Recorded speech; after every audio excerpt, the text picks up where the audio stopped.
And let's see, I'm not sure if we'll go through the whole study guide, but I want to make sure we hit the hardest parts, which would be the immune system. So I think we'll start at the second line of defense, and we should be able to get through that in the third line of defense for sure. Then we can see what else we will go over. Okay, so starting with second line of defense, or the innate immune system. What are the cells in the innate immune system?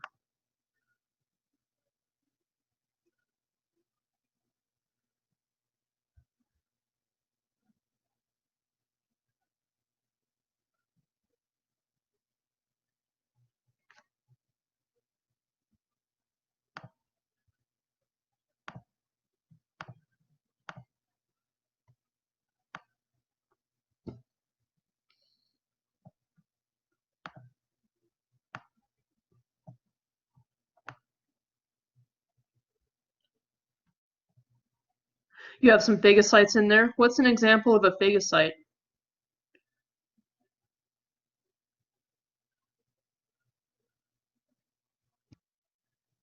A macrophage, cool.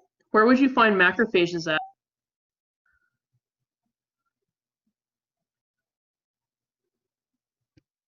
In tissues, yeah. You have two types of tissues, resident ones and migratory. What are the resident or I guess where would you find the resident macrophages compared to the migratory macrophages?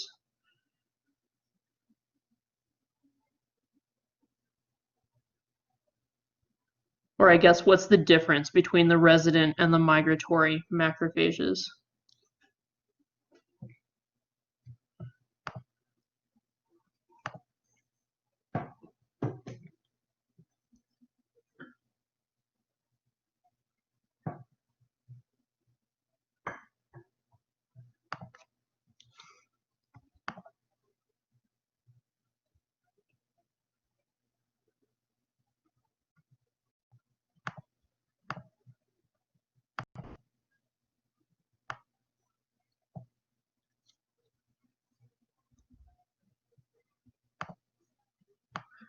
I guess the name kind of tells you. Right. The residents are just staying in the tissue where they're at, and the migrators are just kind of going around, well, traveling through different tissues. Actually, all of them will be going to the tissue to mature from what cell type? What cell type matures to a macrophage?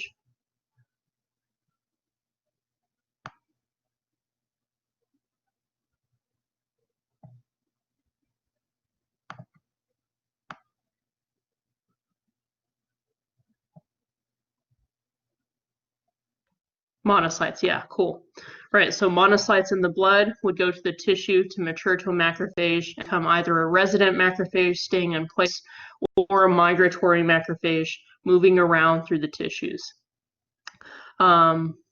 Whichever type of macrophage it is, they will be activated by damaged cells, yes.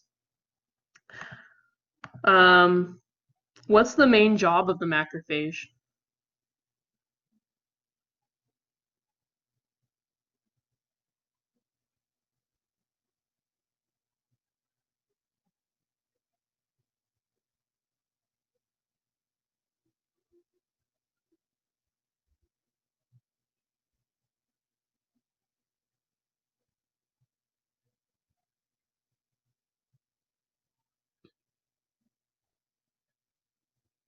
Or what's a job of the macrophage?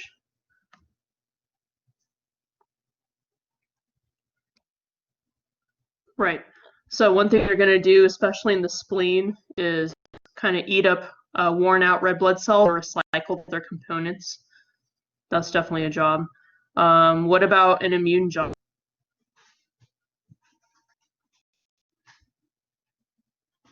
Or an immune system job? Destroy pathogens, right? So just like if they eat up red blood cells that are worn out, they can eat up pathogens and destroy them. They're also classified as a professional antigen presenting cell. So once they have destroyed a pathogen by eating it, they can present the antigens for that pathogen, and that will help activate the adaptive immune system, or the third line of defense. So that's the macrophage. There's also some other phagocytes. What's another type of phagocyte in the innate immune system?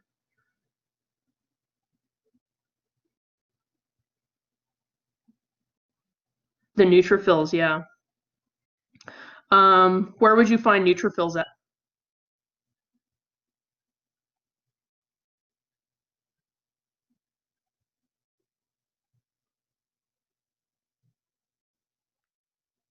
In the blood, yeah. So they're staying in the blood, and whenever you have the innate immune system activated, that's when they would leave the blood and go to the tissue wherever you had that activation at. What's something special about the function of a neutrophil?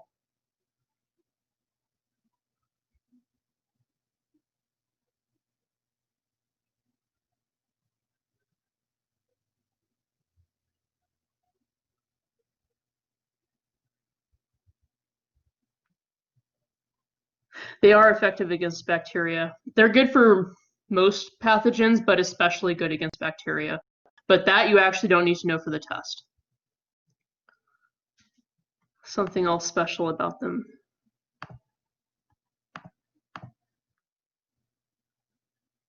Neutrophils cannot activate T cells. Just the macrophages and one more type. Yeah, they have a quick metabolism, so they can kind of kick their metabolism into overdrive and do the respiratory burst, releasing a lot of toxic metabolic byproducts or toxic reactive oxygen species. So that's one thing that's special about the neutrophils.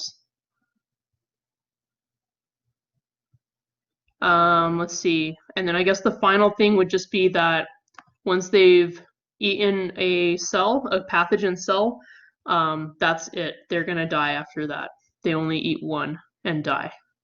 So they can do the burst, the respiratory burst, then they can eat one pathogen, and then they're spent. What's another type of phagocyte?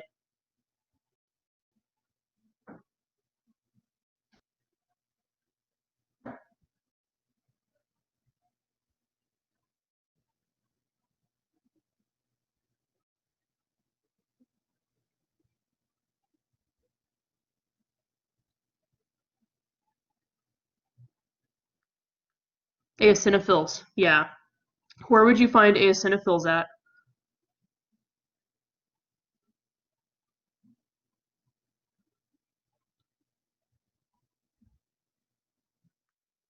In the blood again, yeah, cool. So they're staying in the blood. When the innate immune system is activated, then they're going to move into the tissues wherever the activation is. What's a function of the eosinophil? What's, I guess, the main function of the eosinophil?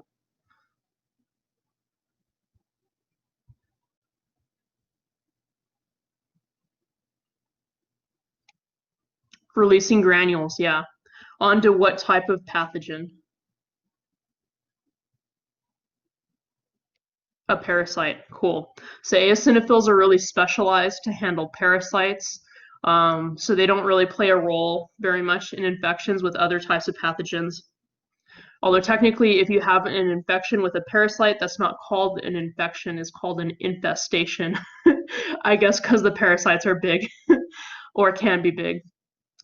So they're going to release granules onto these parasites that will destroy them and can also cause inflammation. What's the other thing they're associated with besides responding to parasites? Allergies, exactly. So if you have a really large response of eosinophils, that either means that you have a parasite infesting you or you have allergies. So probably allergies. And then we had one more type of phagocyte in the innate immune system. The dendritic cell, yeah. Where would you find dendritic cells at? In the tissue, yeah. Would you find them in every type of tissue?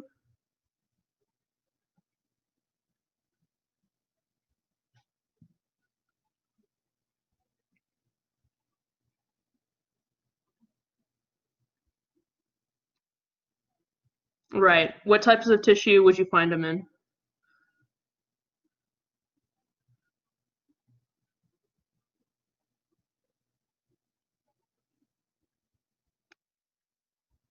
Right. Tissues exposed to the environment. So that means mucous membranes, and actually that also means skin. So in your skin and in the membranes, you would find lining your GI tract, lining your respiratory tract, all your tubes that open to the outside world. What's something special about the dendritic cell? About the function of the about the function of the dendritic cell.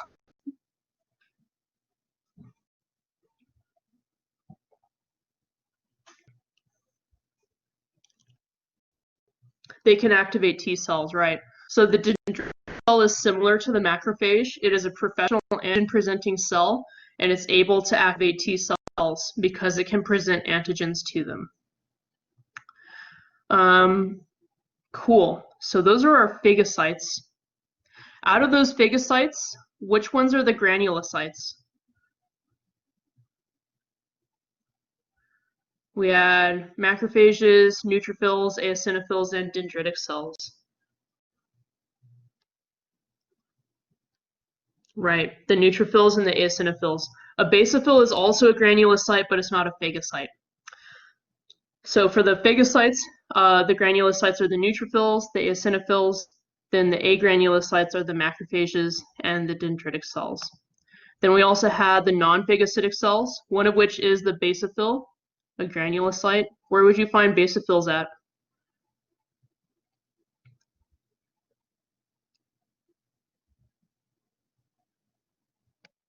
In the blood, right. And what's the job of the basophil?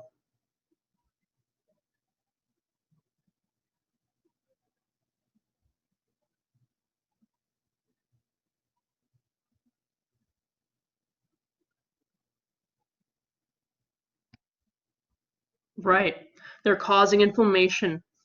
So they have granules that when they release those granules, it's full of inflammatory mediators that will cause inflammation. What's another non-phagocytic cell in the innate immune system?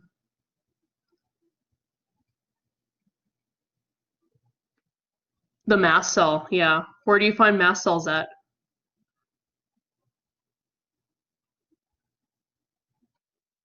In the mucous membranes, exactly. And what do the mast cells do?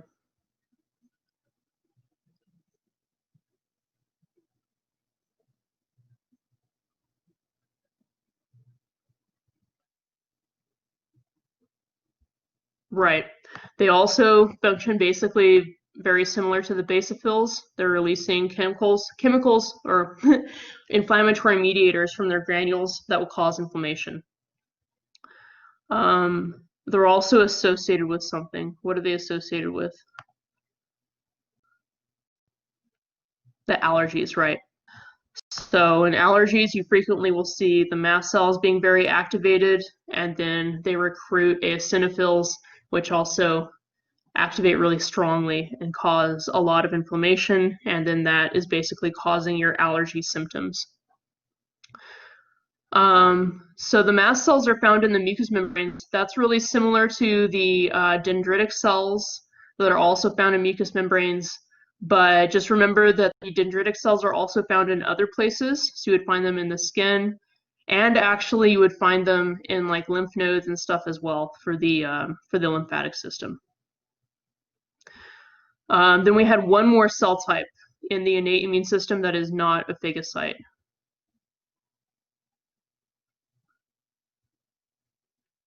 The natural killer cells, yeah. Where do you find natural killer cells at?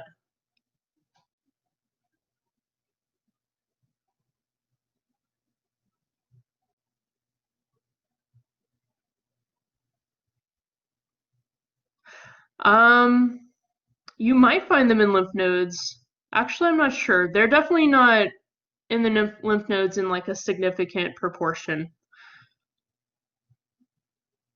Where do you find most lymphocytes at if they're not in lymph nodes or in the lymphatic system?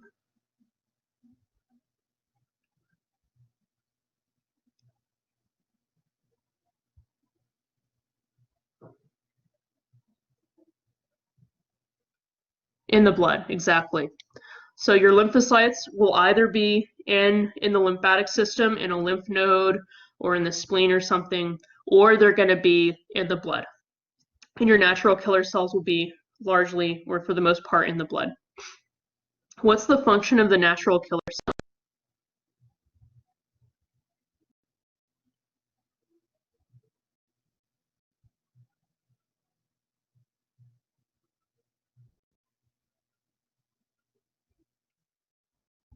Right. They're going to destroy cancer cells. What other type of cell can they destroy? Infected cells, right? So cells that have some type of pathogen that has gotten inside of the cell, maybe a virus or a bacteria that's inside the cell infecting it. And what's kind of special about the way that the natural killer cells recognize these strange cells, the cancer cells and infected cells?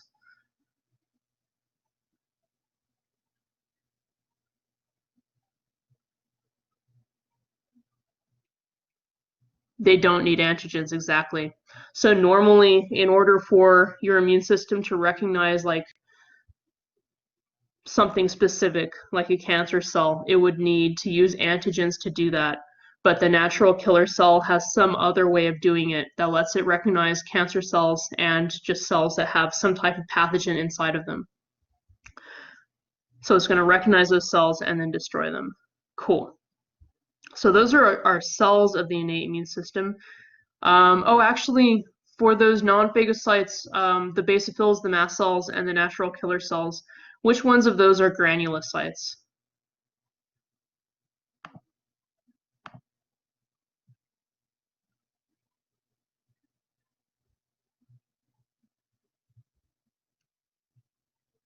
The basophils are granulocytes, and the mast cells. Yeah, cool.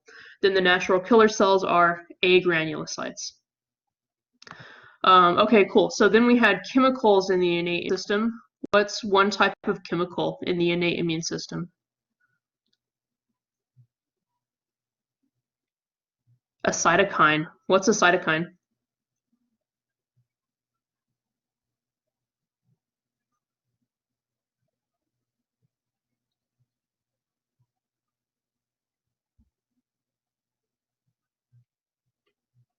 Right, it's little proteins that are released from cells, usually from immune cells, but also from other cells like damaged cells, and they're just sending some type of message. So that's kind of a badly defined term, but we'll go with, just a little signaling protein sending immune messages between cells. What are the main types of cytokines? Interleukins is a type.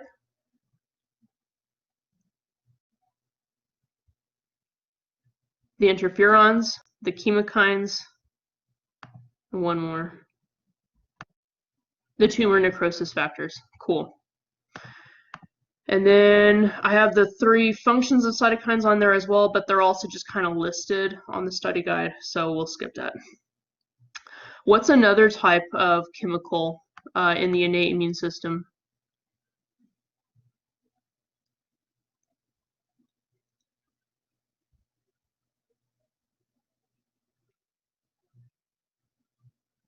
Complement proteins, yeah. What are complement proteins?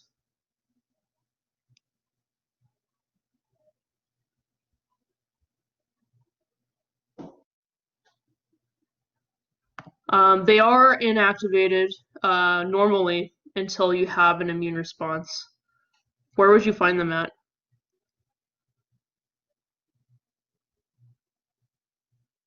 In the blood, yeah. So they are inactivated proteins that circulate in the blood until you have an immune response activate, and then the complement proteins will be activated. How could you activate those complement proteins?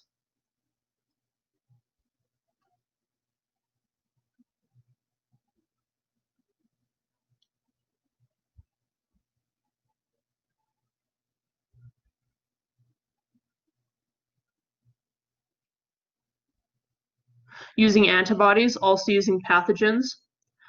So if you were to activate the complement proteins using pathogens themselves, which pathway is that?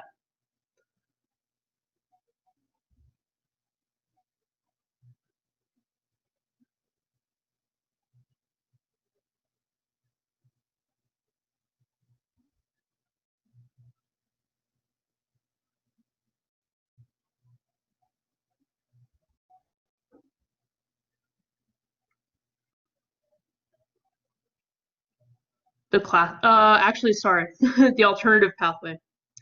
The classical pathway is for the antibodies. So the classic pathway, you have the complement proteins binding to antibodies that have bound a pathogen. Then in the alternative pathway, the complement proteins are binding directly to the pathogen, which really just means that we found the classic pathway first, and then later we discovered the alternative pathway. And so we named it alternative because we found it later. And then there's one more pathway.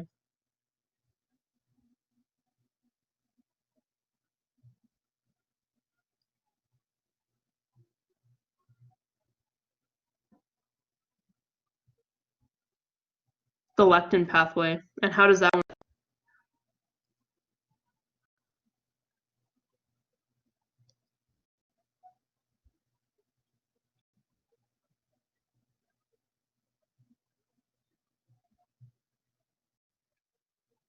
It's going to bind sugars. So your lectin is going to bind some sugars on the pathogen, and then what happens?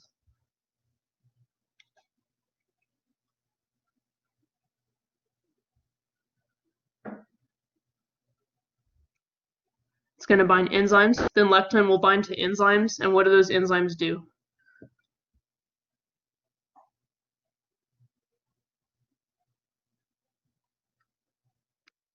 Activate the complement, right? So that's kind of the most complicated pathway in a way, where you have lectin first binding the pathogen by attaching to sugars, then you have enzymes that attach to the lectin, and then those enzymes can activate the complement proteins. Cool. What are the functions of complement proteins when they're activated?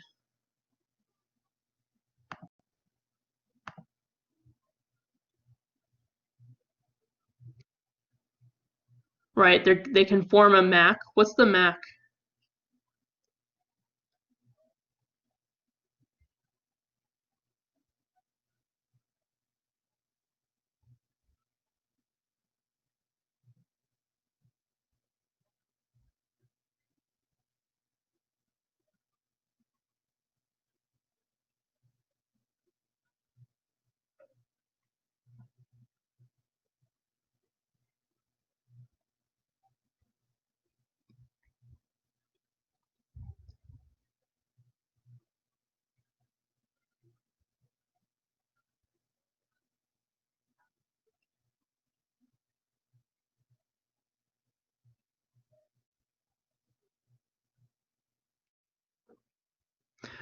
Oh, membrane attack complex, yeah. So the MAC stands for membrane attack complex. What does that do?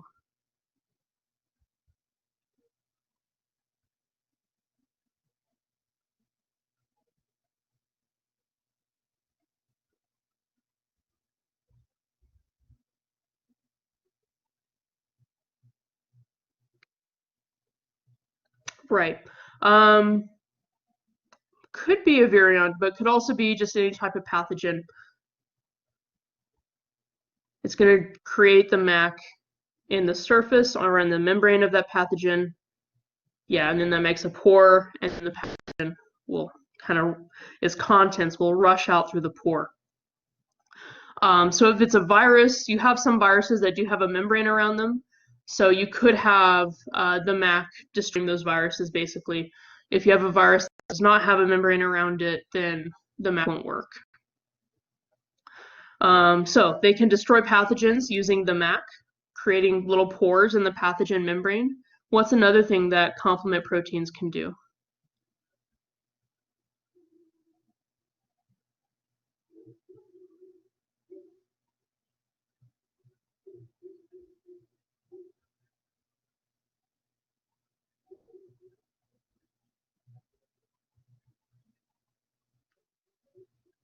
Right. It's going to activate your mast cells and basophils, which are both cells that release granules that have inflammatory mediators. So when you activate the mast cells and the basophils, what's going to happen?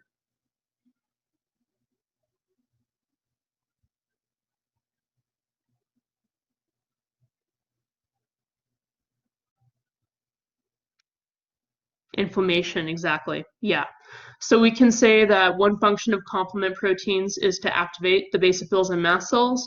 We can also say that a function of the complement proteins is to cause inflammation, but the only way it would do that is by activating the basophils and mast cells. And what's another function of complement proteins?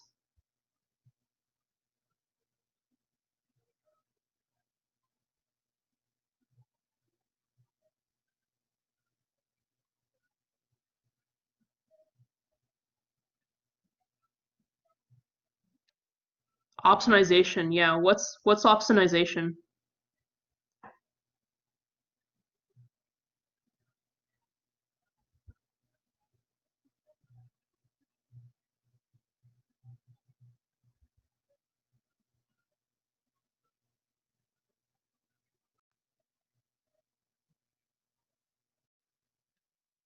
Right, increasing phagocytosis.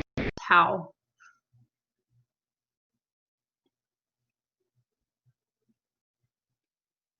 Marking the target, right.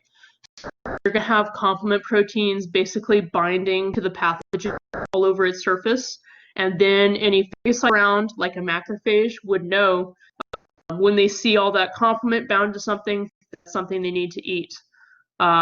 So they will increase their phagocytosis or their eating of the pathogen just because it is austenized by being coated in all of these complement proteins. So you could also increase phagocytosis by like kind of directly stimulating phagocytes like macrophages or neutrophils, but that would not be optimization. Optimization is only increased phagocytosis because the target has been marked or covered with something like complement proteins or with antibodies or something. And then one last function of the complement proteins.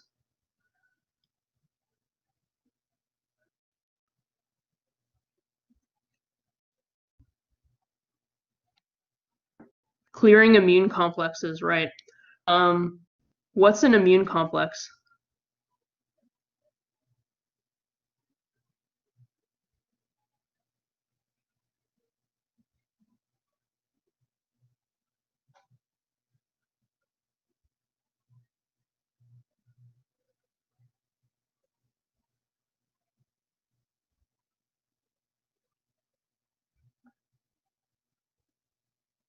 Or what does it mean? What does it mean to clear immune complexes?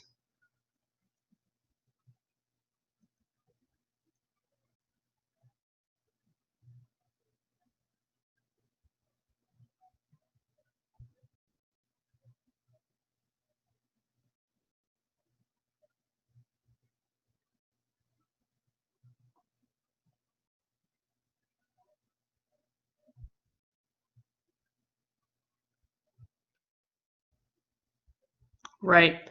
Increasing phagocytosis of agglutinated cells. So, what are agglutinated cells?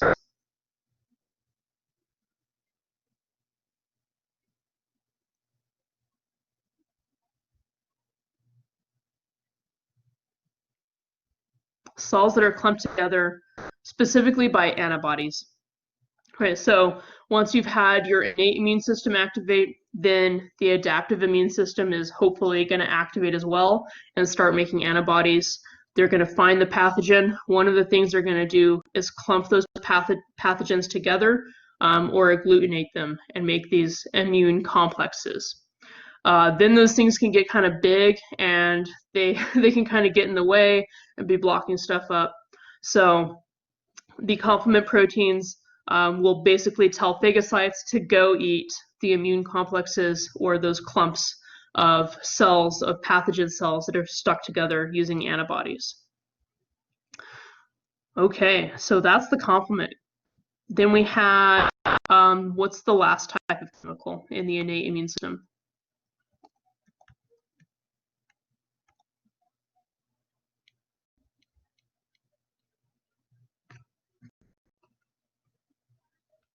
Inflammatory mediators, yeah. What's an inflammatory mediator?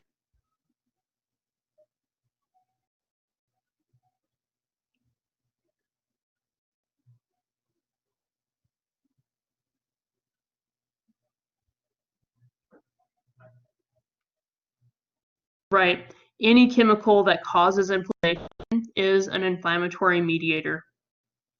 So what are the main types of inflammatory mediators that we have?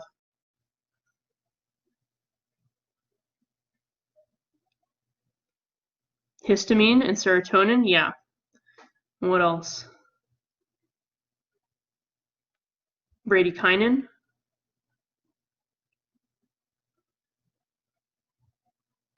The prostaglandins.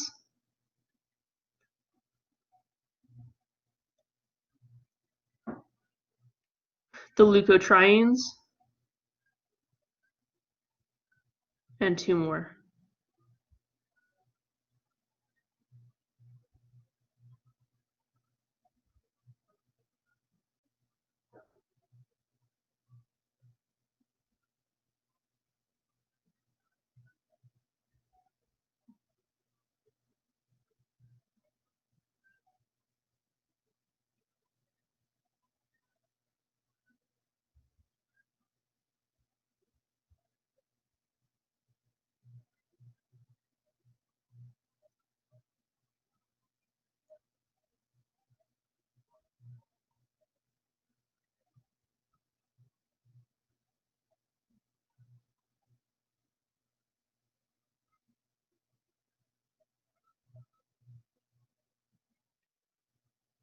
Right. Some of the cytokines cause inflammation, and those would be counting as inflammatory mediators. So the pro-inflammatory cytokines are ones that promote inflammation or cause inflammation. Those are also counting as inflammatory mediators. And one more thing.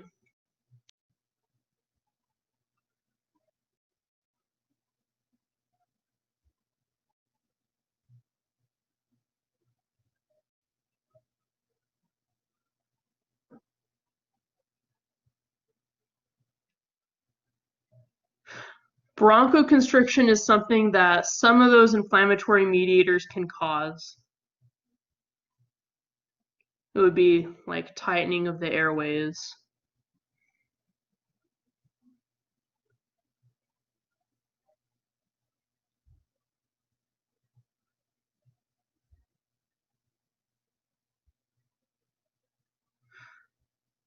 So we just talked about the functions of the complement proteins. Yeah, complement proteins. Oh, you're good.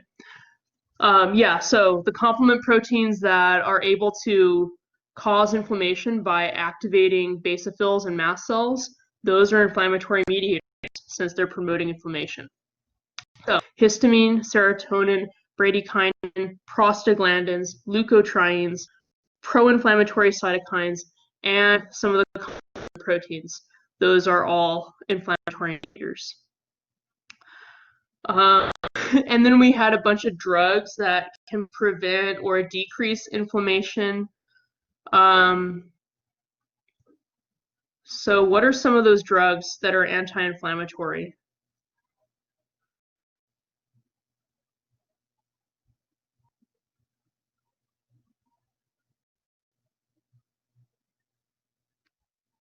Cannabinoids, yeah. What do cannabinoids inhibit? Which type of inflammatory mediator would they inhibit?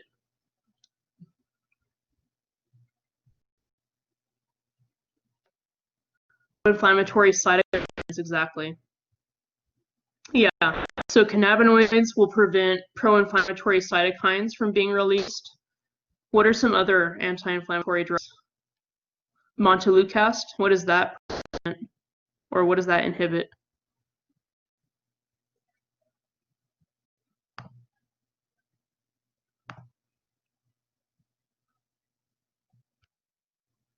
The leukotrienes, yeah. So montelukast inhibits leukotrienes. Cannabinoids inhibit pro-inflammatory cytokines. What's another anti-inflammatory drug?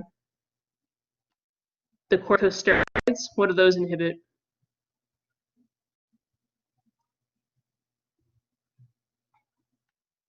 Prostaglandins, one more thing too.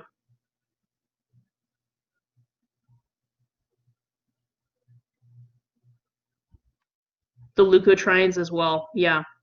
So the corticosteroids are kind of our strongest anti-inflammatory drugs. because they're taking out two different categories of inflammatory mediators, both the prostaglandins and the leukotrienes. They're preventing them from being made in the first place. And then what are the other anti-inflammatory drugs that we have?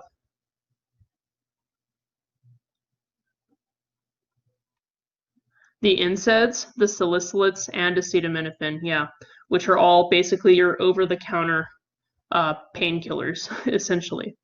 What are those, which inflammatory mediator do those guys inhibit?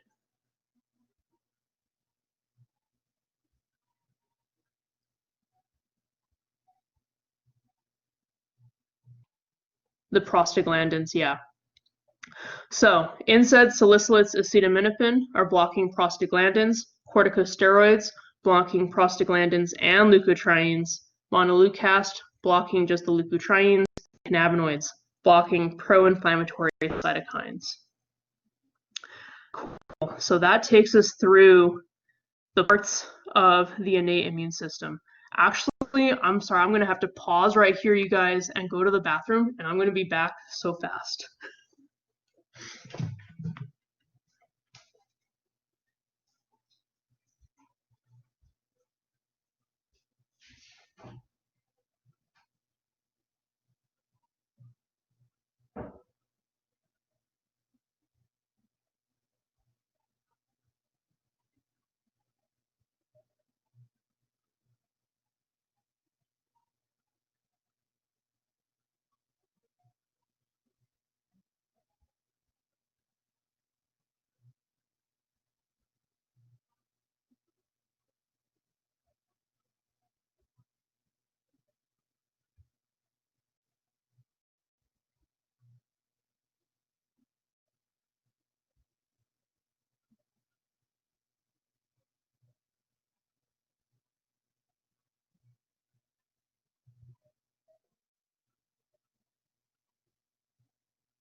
What's going on here?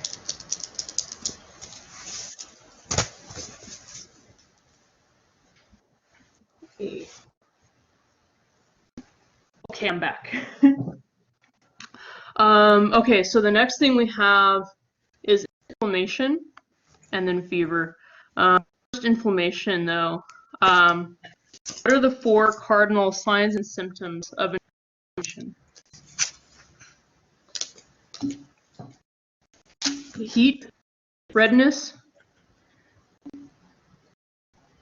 swelling, and exactly. What causes the heat and redness?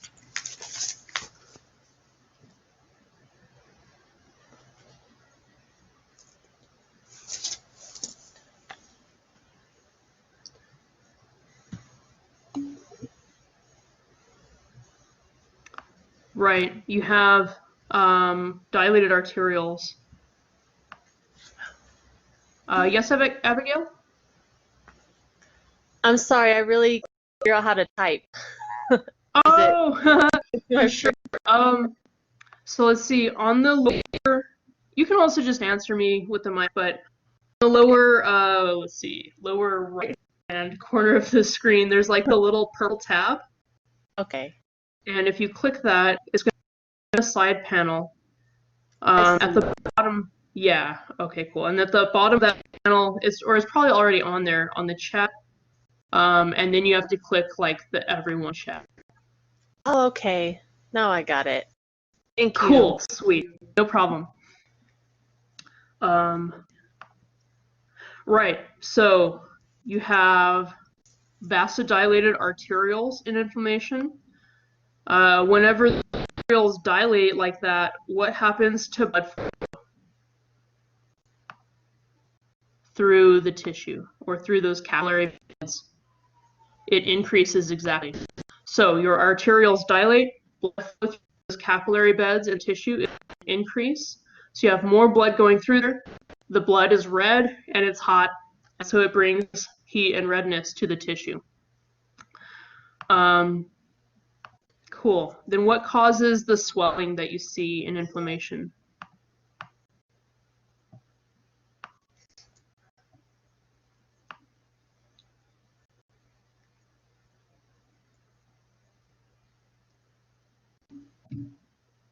Vascular permeability, exactly. So when the walls of the capillaries increase their permeability, what happens to the blood that's going through them?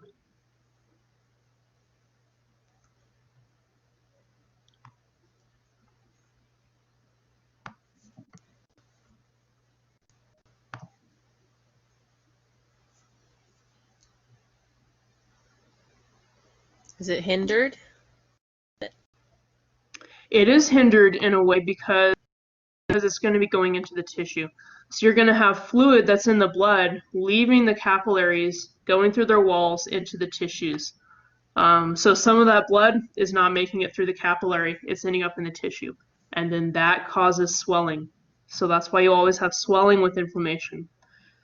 What's going to cause the pain that you have with inflammation?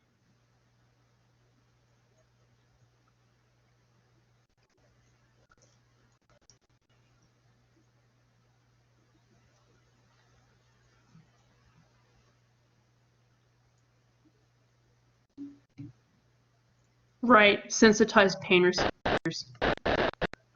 Which I guess technically depend on like where this tissue is, because you don't have pain receptors in like literally every tissue in your body.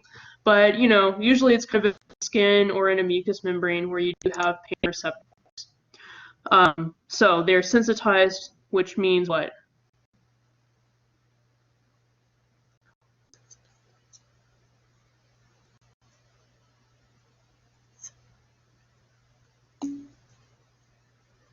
Right. That's going to mean for you that you are more careful with yourself.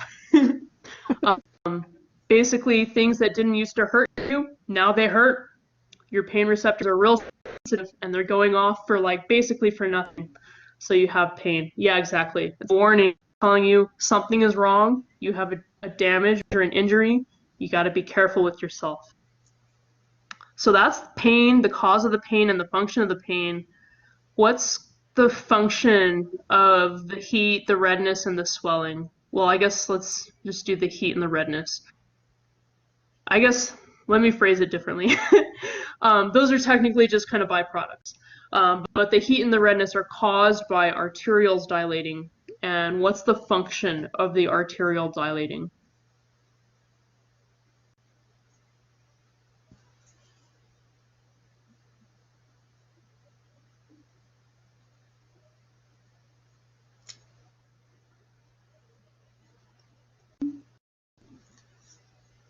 That's going to be the consequence of the arterioles dilating. Your blood flow goes up, then that brings in redness and heat. And what's the point of the blood flow going up? Yeah, more blood means more immune cells. So, and also more complement proteins. So you're bringing in the immune system cells and chemicals into this affected area when the blood flow goes up. Then the swelling that's caused by increased capillary permeability, what's the point of that, or what's the function of that?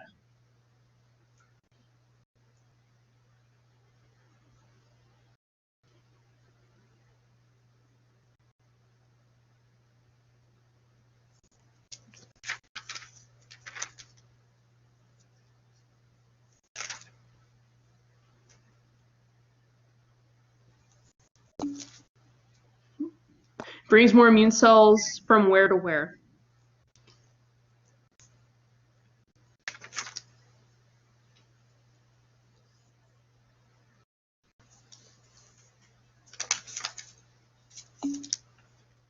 Right, from the blood to the tissue. So because you have more blood flow, more immune cells and more complement proteins are coming into the capillary beds where you have this inflammation, then because of the increased vascular permeability, it's very easy for those immune cells and those complement proteins to leave the blood and go into the tissues where they're actually needed. So those three parts of the inflammation response, the heat, the redness, the swelling, those are all kind of just side effects that are caused by the arterial dilation and the vascular permeability increase. But the point of those two functions together, or the point of those two phenomena together, is to bring in more immune cells to the affected area, delivering them in the blood, then delivering them from the blood to the tissue. And then the pain, just making sure that you don't do anything stupid with your injury while it's being healed. Okay, so that's the basics of, I guess, the function of inflammation. Inflammation has its two phases, the phase 1 and phase 2. Yeah, Abigail? You can also just break in on me. No, I hate to do that. True. It might throw some people off, like me. I'm very, very split second of a person. So real quick, Okay. for the test though, will we need to know the long words for like the histamine, bradykinin, and all those crazy names that are associated with this inflammation? Yes. Yeah, so for those, what you're going to need to know is first that they are inflammatory mediators. And then you're going to need to know which drugs block them. But actually not for histamine and bradykinin specifically, because we don't have drugs that block those specifically. But, well, I mean, I guess we do have antihistamines. Oh, gosh. Maybe I need to add something to my slide. But not for this semester. Well, too. Okay. Yep. Right, so you would need to know, like, that you have corticosteroids that block prostaglandins and leukotrienes. So the drugs that block the inflammatory mediators, and then just the list of the inflammatory mediators is what you need to know for those. Okay. Okay, thank you. No problem.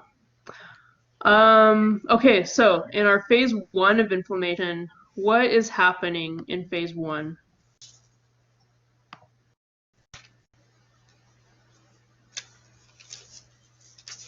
Well, first it's going to trigger. So what are the things that are first kind of triggering inflammation or first releasing inflammatory mediators?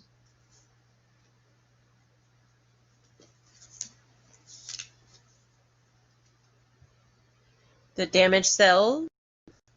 Damaged cells, definitely. And mast cells and basophils, right. So probably actually at the start, it would be the mast cells and the damaged cells, right? You have some type of injury, mast cells will be there, and the injured cells will be damaged. They will all release mediators, and that kicks off the inflammatory process. Then basophils in the blood are going to come and release inflammatory mediators as well.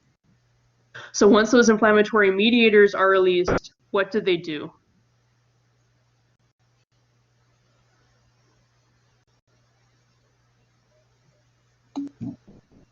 Vasodilation.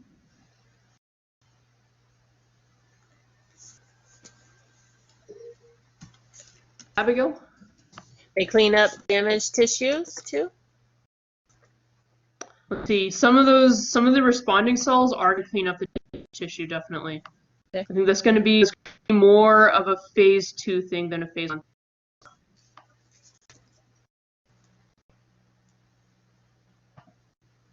So you have vasodilation. That's going to cause the heat and the redness that you see with the swelling, well, with the inflammation.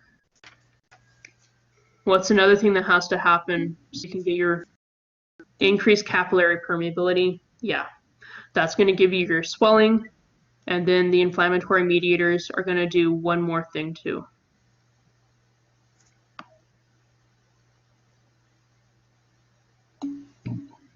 Right. They're going to sensitize your pain receptors so that you feel pain.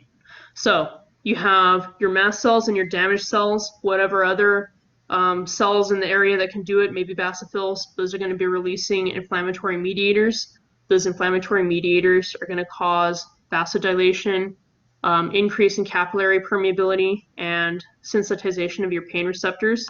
That's going to give you your 4 signs and symptoms of inflammation. It's also going to be making you be careful and bringing in more immune cells from the blood and complement proteins from the blood to this area. So that's going on in your inflammation phase 1. Then in your inflammation phase 2, you have basically the response to that inflammation. So what's the first type of cell that's going to respond to the inflammation?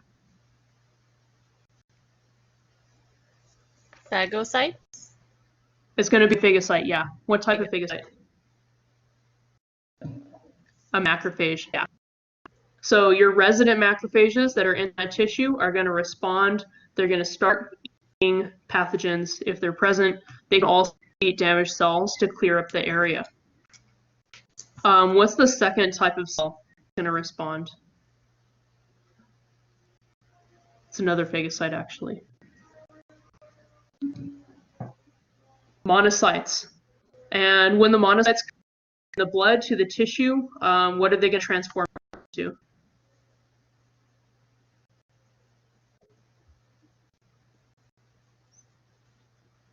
Professional monocyte. Professional antigen presenting cells. Macrophages, which are professional antigen presenting cells. Cool. Wait though, actually, that's going to be the third thing to respond. So first you have your resident macrophages respond, then you're going to have something else respond, then you're going to have your monocytes come in and turn into macrophages. It's another type of phagocyte that's going to respond second.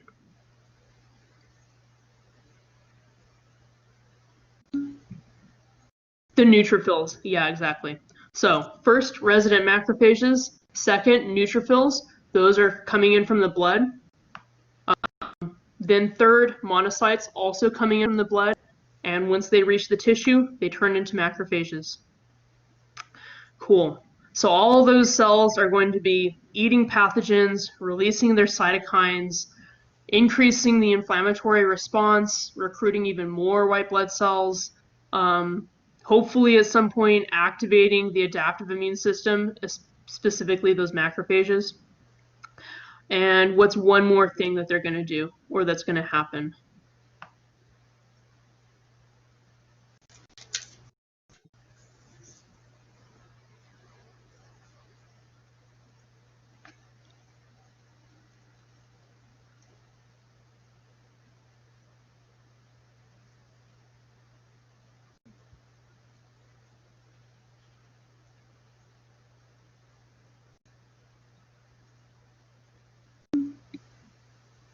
You're going to have cytokines released from all those phagocytes, the macrophages especially, also from neutrophils, well, also from the other immune system cells in the area, your mast cells. And what are those cytokines going to do? Well, some of them would increase inflammation. What would some of the other ones do?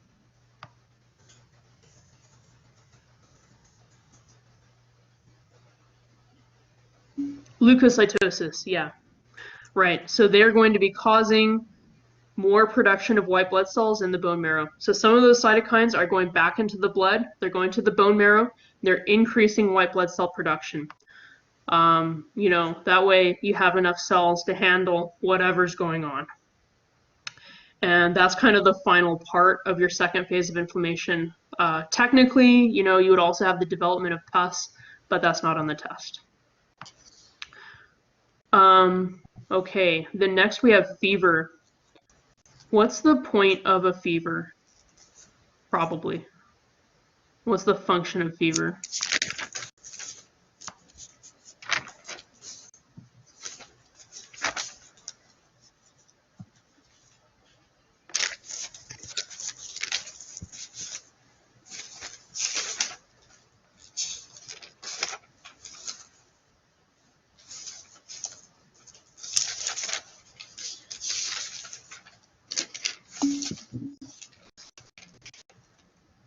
Right. It's going to, well, we think that it's going to increase the immune response by doing what?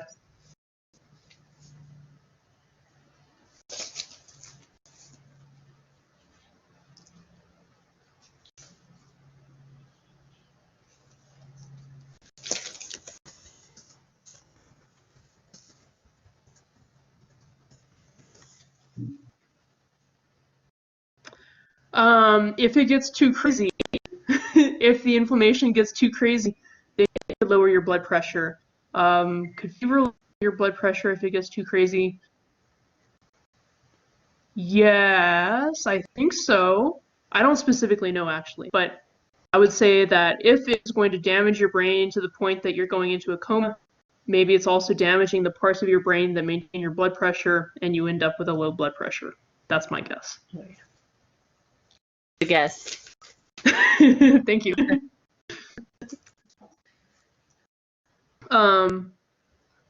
So when you're fevered, you're hot, your temperature has gone up, and anytime your temperature has gone up, well, anytime temperature goes up anywhere, chemical reactions will happen faster. So the thought is that when your temperature goes up in your body, that's going to increase the speed of chemical reactions all across your body, but including in your immune system, which would help your immune response kind of activate faster. Your macrophages will be eating things faster if the temperature is hotter, destroying things faster. Cytokines will be released faster. Everything will just be happening faster if the temperature is a little higher. And that's kind of like our best guess on why there's a fever. So that's the probable function of fever, to increase reaction speed, therefore increasing the immune response. Your inflammation and your fever can also not be great things though, and they can make you feel bad. How would fever make you feel sick?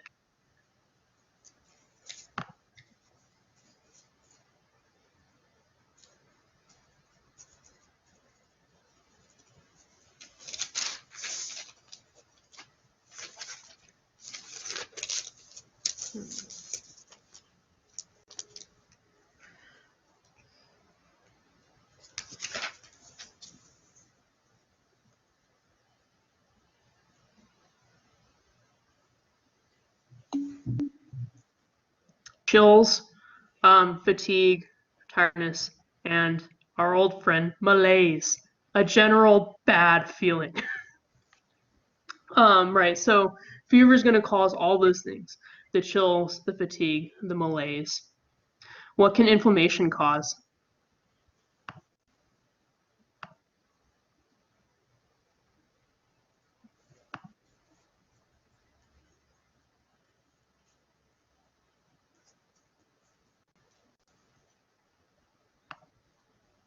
That would normally be like considered a sickness symptom.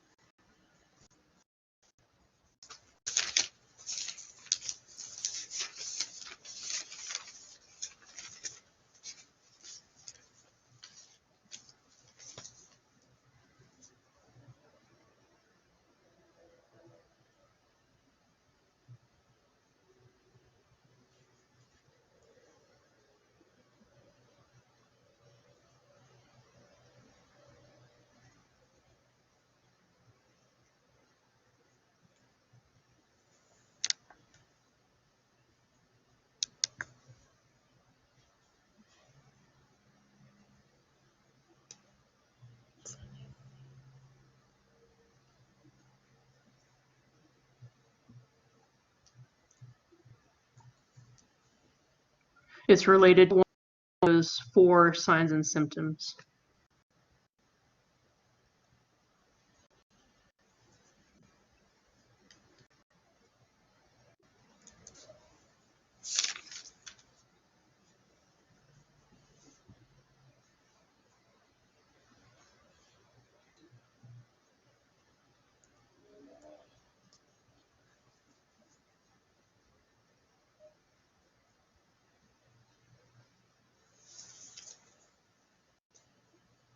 Is it the warm to the touch? part? That, I guess, is more likely to be caused by fever. I guess, hopefully, if you're inflamed, you're not inflamed everywhere. And you're not warm to the touch everywhere. But if you have a fever, you could be. But be something else.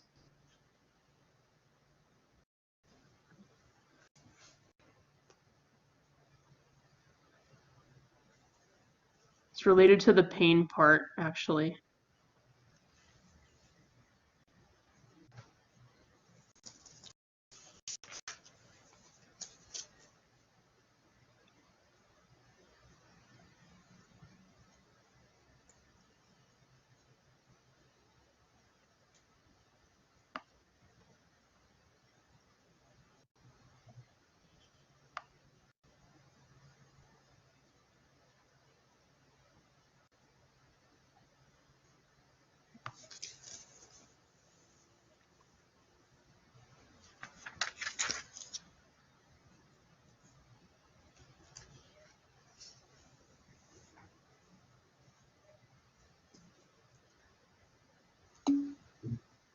Right.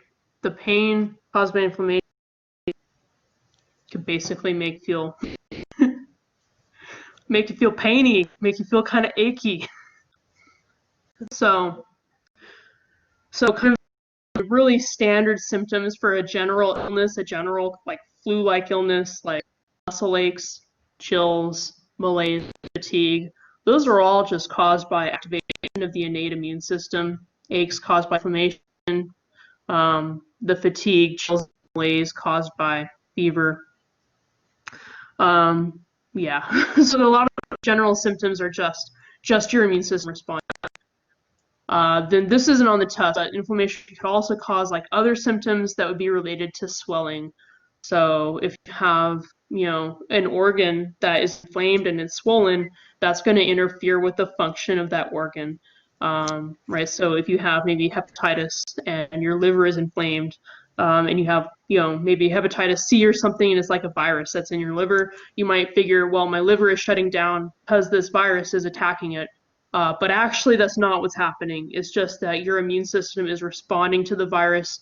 You have a very inflamed liver. It's very swollen, and it's so swollen that it's not able to do its job anymore. It's not the virus at all, which is kind of crazy. Okay, so that concludes the second line of defense, the innate immune system. Now we can move on to the third line of defense, or the adaptive immune system. So the adaptive immune system is based on antigens for the most part. What's an antigen?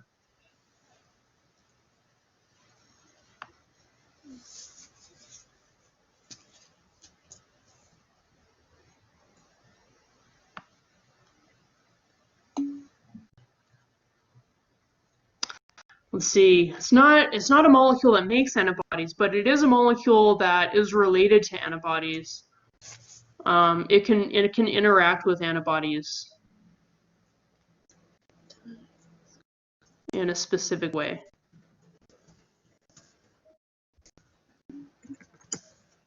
Right, it's going to be bound by an antibody, a specific antibody.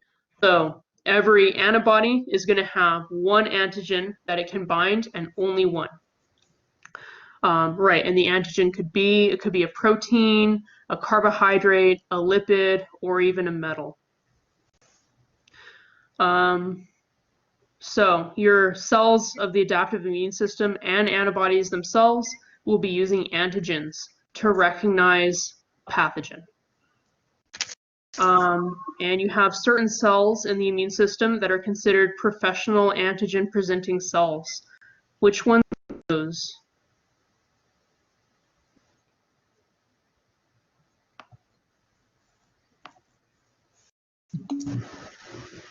The B and the, well, let's see, cells actually, but the B cells, yes, and macrophages, and one more type of cell. The dendritic cell, yeah.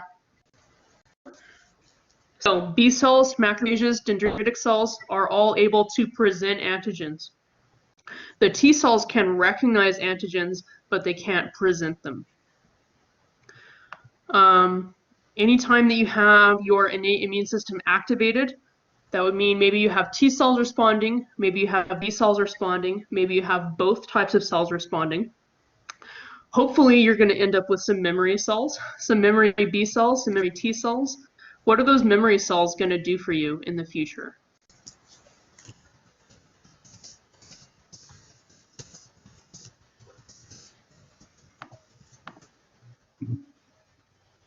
Right. They're going to activate really quickly, really easily, and let you have a fast response to this pathogen next time that you find it. So normally it's pretty hard to activate B cells and T cells, or just the adaptive immune system in general. There's a lot of controls on its activation, but not so for the memory B and T cells. They activate real quick, real easy, and you have an adaptive immune response real fast when you're using those cells. And they're going to remember a specific pathogen and recognize it using its antigens in the future if it ever comes up again, as long as they live. Then why is it hard? I guess not mechanistically, but like it is very hard to activate B and T cells for the first time when they're not.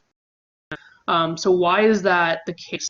Like, why is it good for the body to make it hard to activate those cells?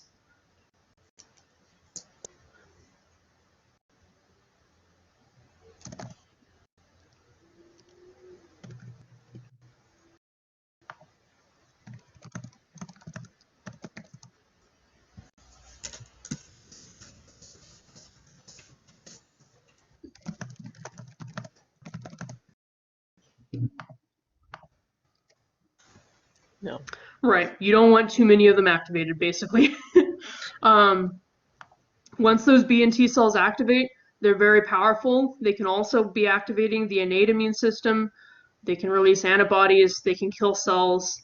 They release cytokines. Some of those cytokines can kill cells. Some of them can also make cells proliferate and divide, like to heal tissue damage. So it's a lot of power there in those B and T cells. You don't want them activated just for nothing. If they activate where there's not really a pathogen around for them to destroy, it's possible that they could end up destroying your own tissues. So it's very important for the body to make it hard to activate those cells. Then once you've encountered a pathogen and you have activated those cells and they make some memory cells, now you kind of know for sure, like this cell, it definitely responds to a pathogen. You know which pathogen it is. So you keep that memory around. Next time the pathogen comes up, respond really quickly.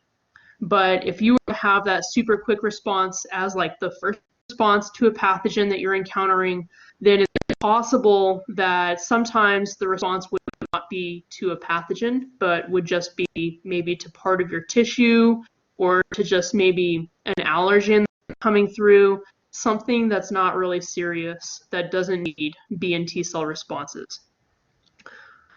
So to protect your tissues from damage, you make it hard to activate those types of cells. Okay, so first we'll go through the T cells. What are the types of T cells?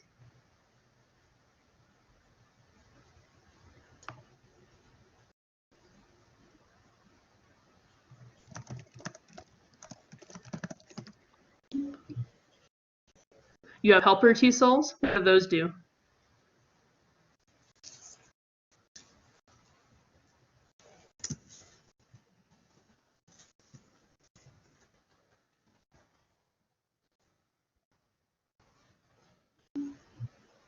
They're making cytokines, right?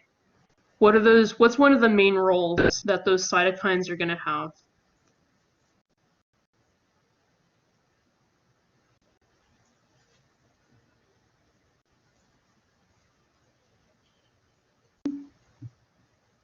Right, activating other cells in the immune system, specifically or especially the cytotoxic T cells and the B cells.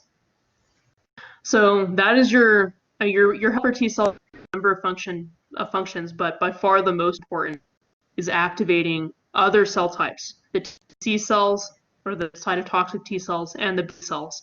If you don't have the helper T cells, you can't activate those other cell types. which is what happens to people who have AIDS, actually. The HIV virus destroys their helper T cells, and that leaves them with basically a non-functional adaptive immune system. Let's see. For those, well, actually, yeah, for those helper T cells, what receptors do they have on them?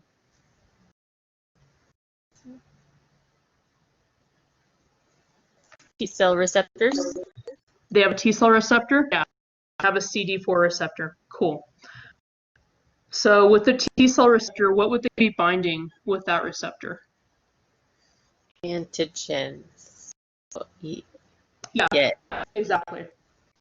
The T cell receptor binds antigens.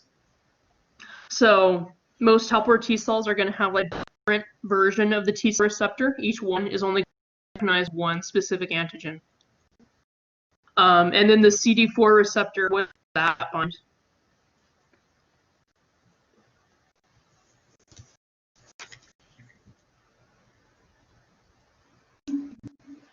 The MHC, exactly.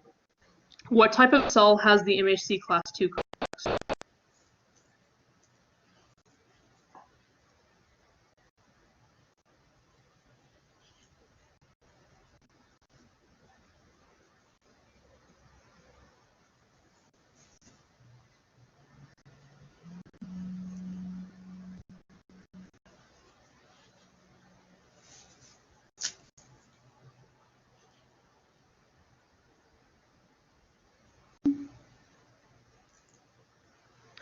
So your B cells will have it.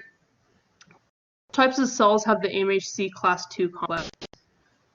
Helpers T cells actually don't have MHC class 2, but they do bind MHC class 2 with their CD4 receptors.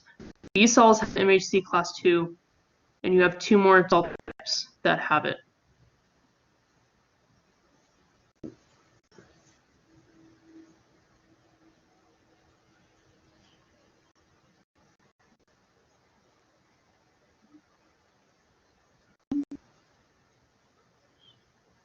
B cells will have it.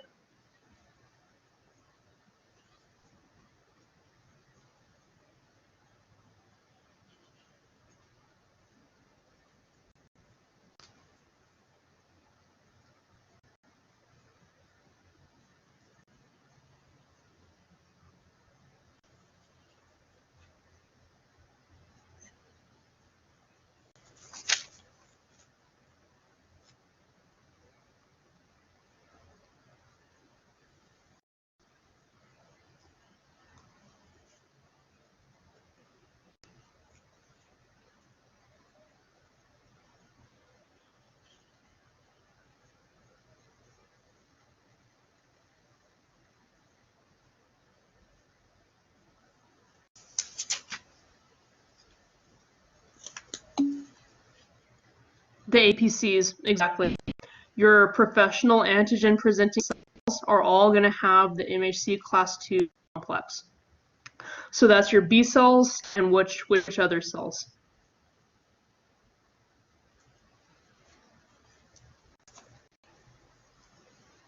Dendritic and macrophages.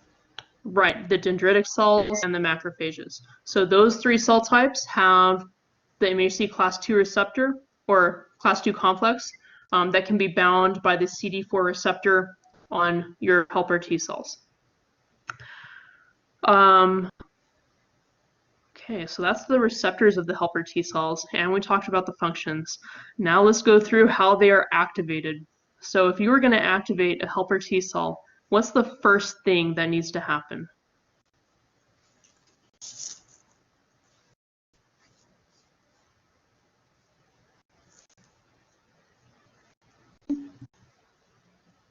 Right, you have to bind the antigen. The helper T cell must bind its antigen.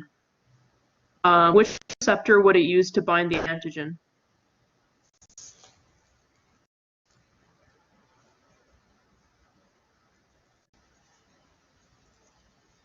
T cell receptor. The T cell receptor, exactly. And how does the antigen need to be presented to it? Can it bind an antigen if it just finds it on a pathogen?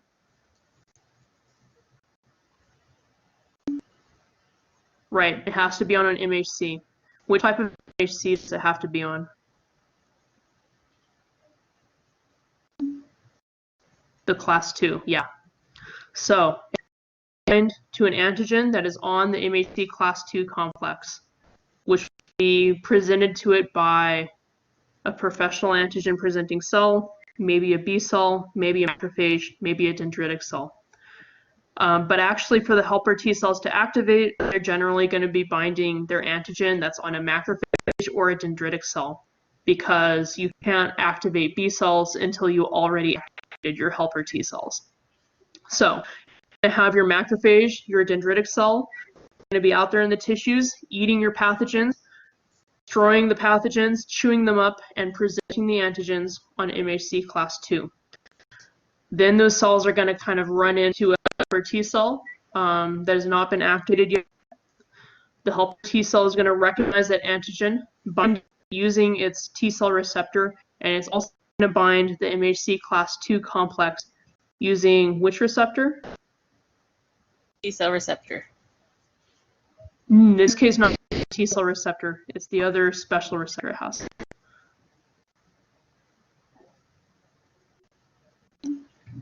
The CD4, yeah. So the T cell receptor attached to the antigen. At the same time, the CD4 receptor attaches to the MHC class 2 complex that is holding that antigen. So you have to have both of the receptors bind at the same time for it to work. So now your helper T cell has attached to its antigen presenting cell. It's recognized the antigen with its T cell receptor. It's recognized the MHC class 2 with its CD4 receptor. There's one more thing that needs to happen before it can actually activate. It's not cytokines, is it? Not yet. Okay.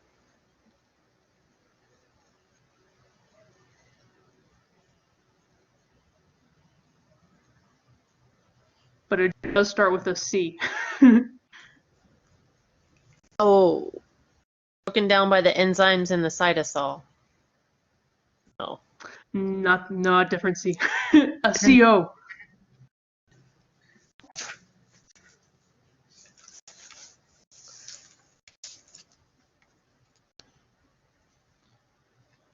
Co-stimulator. Co-stimulators, exactly. So co-stimulators, which are basically other receptors on this helper T cell, need to bind to co-stimulators on the antigen presenting cell, just to, really make sure that it's really the right type of cell that we're attaching to right here. So once those co-stimulators bind, then the helper T cell will be activated.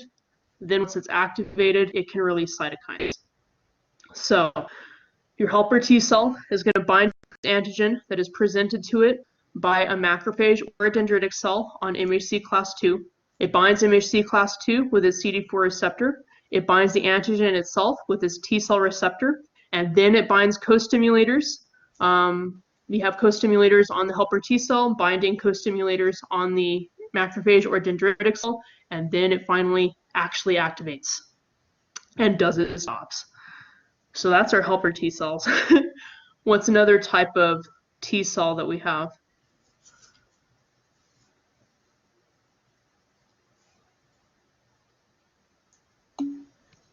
The killer T cell or the cytotoxic T cell, yeah. What's the job of a killer T cell?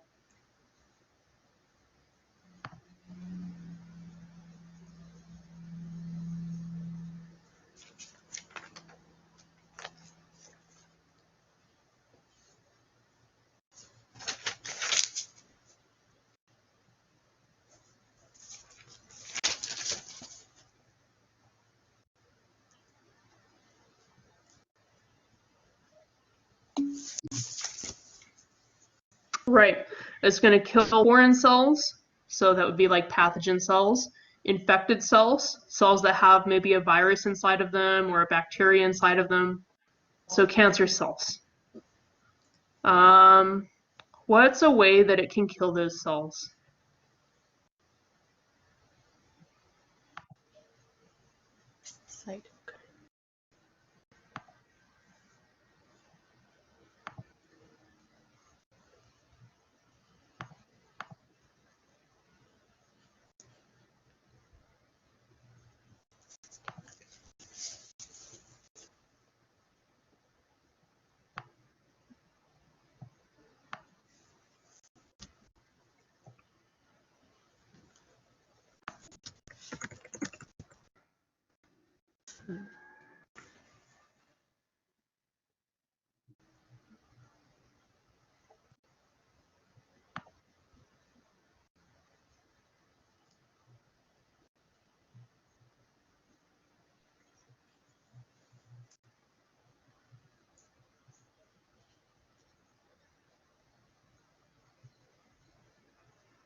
They can release cytokines, but those cytokines are not going to be directly involved with killing cells, since the cytokine would be sending a message to another cell, generally an immune cell.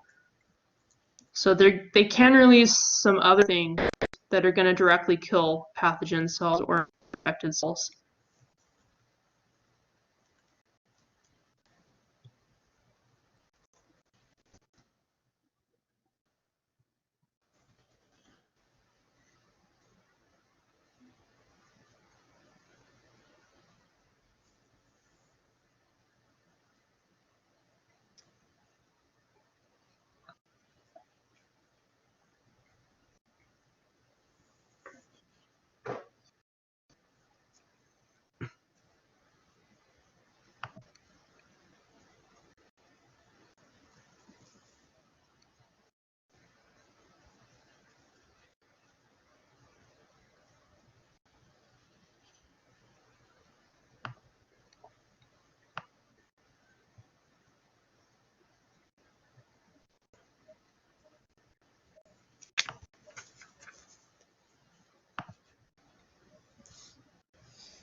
How do cytotoxic or killer T cells kill cells?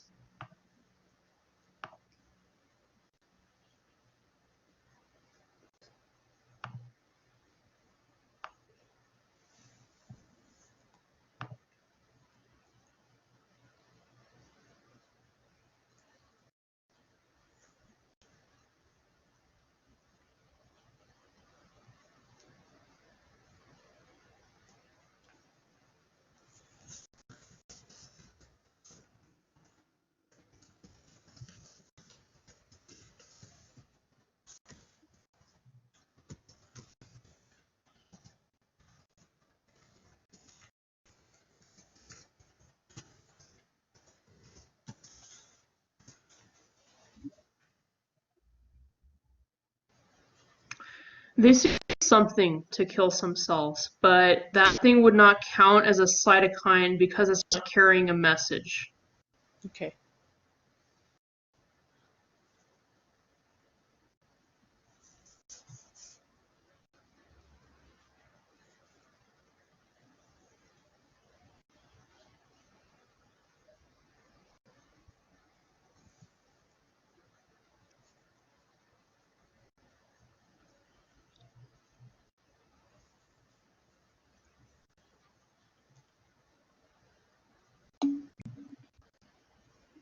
Antibody-dependent cell-mediated cytotoxicity. Yes, but not for these guys. Well, yes, but okay. So antibody-dependent cell-mediated cytotoxicity.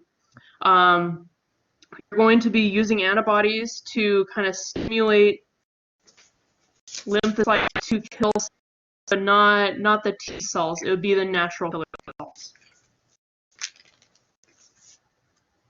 So using antibodies, you can kind of increase the activity of natural killer cells, helping them kill infected cells or cancer cells. But that's going to be a different cell type from the cytotoxic T cell.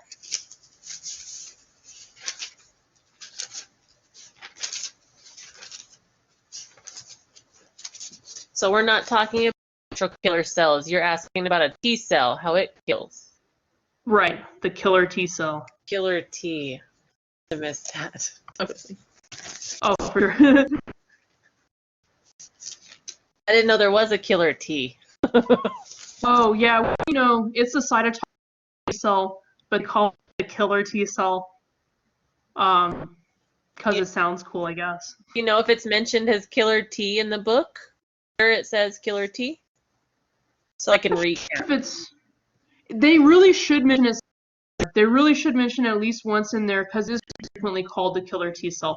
On the test, though, I don't call it the killer T cell. I call it the cytotoxic T cell, and I think I'm usually using that abbreviation, TC. Okay, okay. Oh, okay.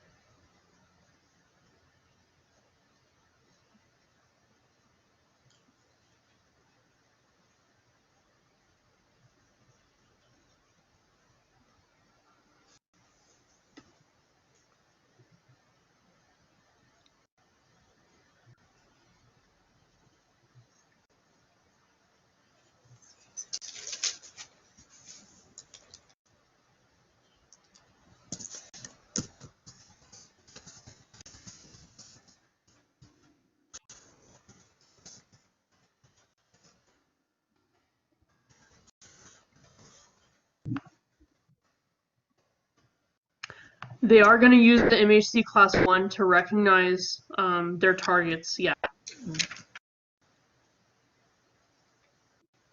So they would bind. Sorry?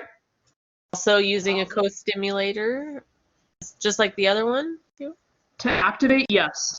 To activate, they need co-stimulators as well. Okay. Then once they're activated, they would be recognizing antigens presented using MHC class 1 on their target cells.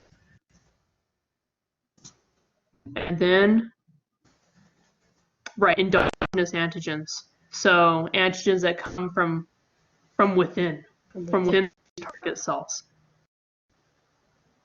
Once they've recognized a target cell, they're going to kill it. And there's 3 different things they can do to kill it. We'll say maybe two ways that they can kill it, but the second way has 2 parts and like kind of 2 things it has to release to do that.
For sure. So one of the things that they can do is cause apoptosis. In a cell that they've recognized, if this is like a body cell that is maybe a cancer cell, or it's infected with a pathogen, can cause that cell to enter apoptosis and kill itself, basically. Once they have recognized the antigen that is presenting on MHC class 1. If this is a pathogen cell, or, well, you know, any type of cell that they can kill, so a pathogen cell or an cell or a cancer cell, then they can also release proteins called perforins that will make pores in the target cell. And then they release proteolytic enzymes that will go through those pores and chew up all the proteins in the target cell, and then it dies. So they can either cause apoptosis, or they can make a pore using perforins in their target cell and then inject proteolytic enzymes, killing it.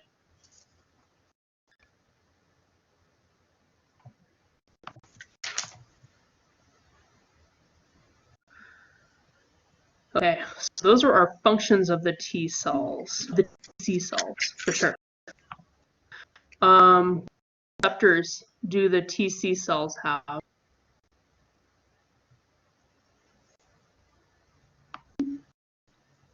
They have the CD8 receptor and one more.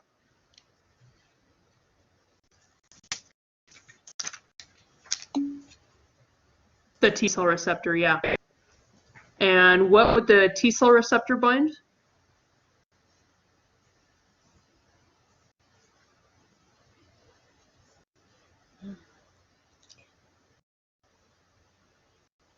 Antigen.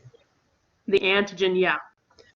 Yeah, antigen, especially presented on the MHC class 1. And what does the CD8 receptor bind?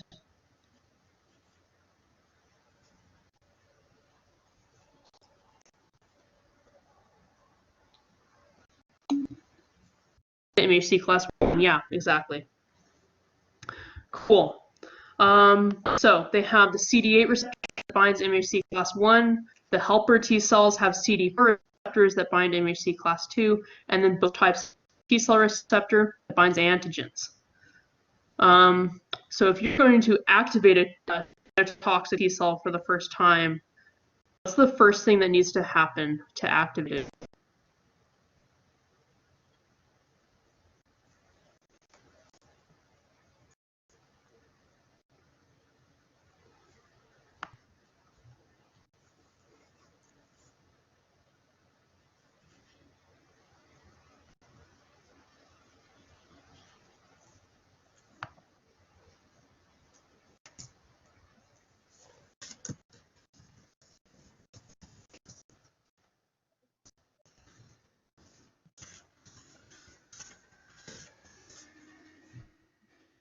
Yeah, TC cells. Thank you.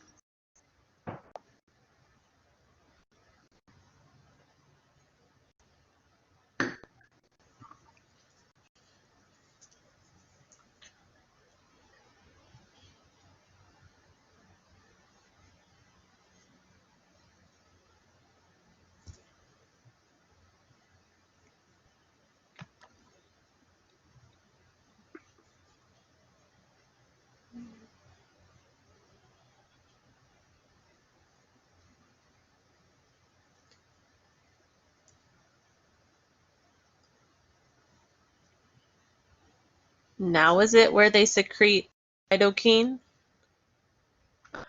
Let's see, yes, now we need cytokines, but yeah, the cytotoxic T cell activation.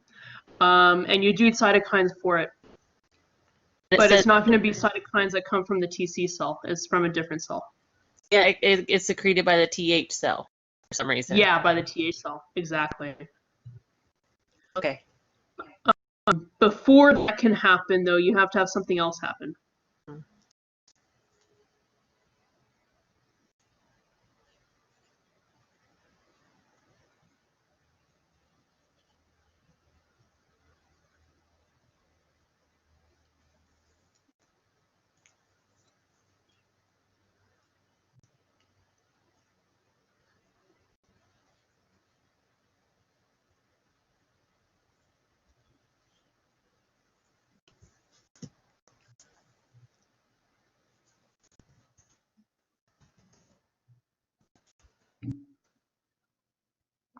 right? The T cell is gonna bind something.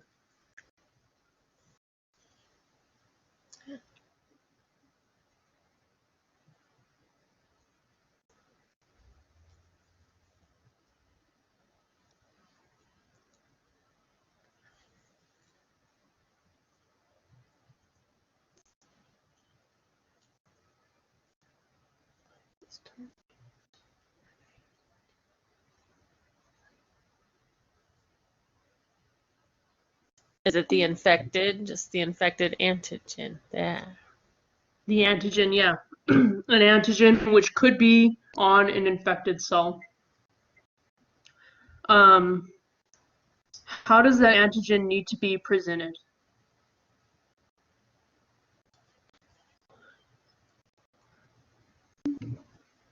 On the MHC? Which MHC?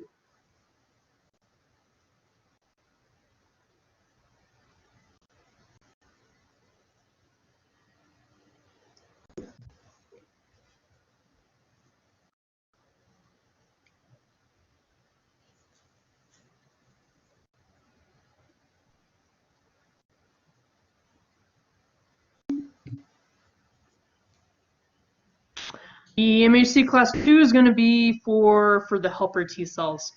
These guys are using the other one.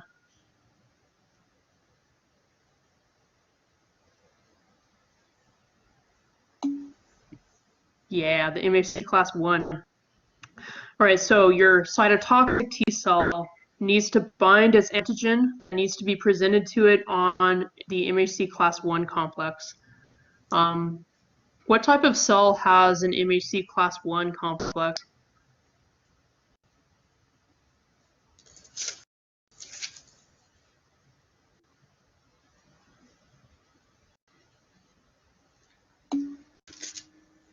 Right, any nucleated cell. So any cell that has a nucleus, which means basically almost all of your cells. There's only one major example of a cell in your body that doesn't have a nucleus, which would be what?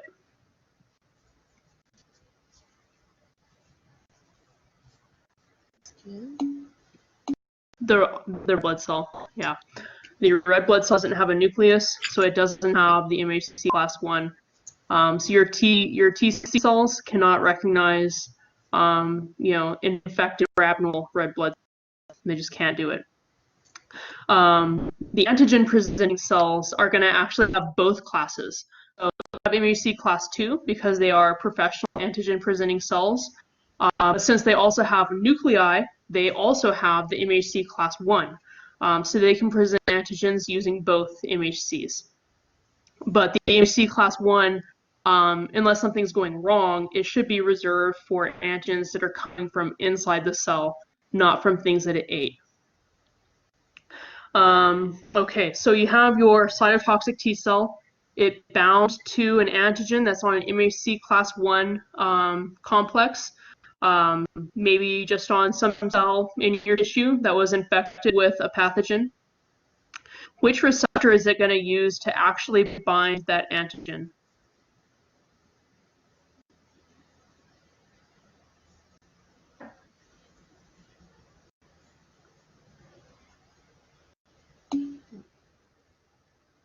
Let's see, CD8 is going to use the CD8, but not to bind the antigen itself. What is CD8? The T cell receptor, yeah. T cell receptor binds the antigen, and then the CD8 receptor, what does that bind?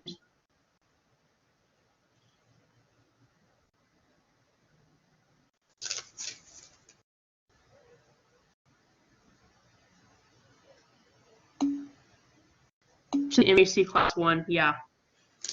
All right, so CD8 binds the MHC class 1, CD4 on helper T cells binds the MHC class 2.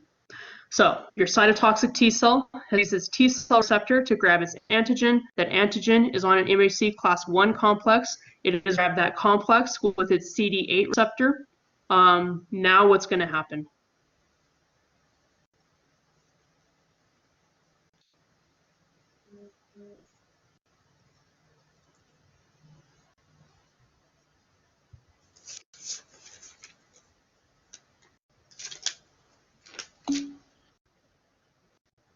The The T cell is not going to be fully activated yet. It's like on the path. It's almost there, but it needs a couple more things to happen.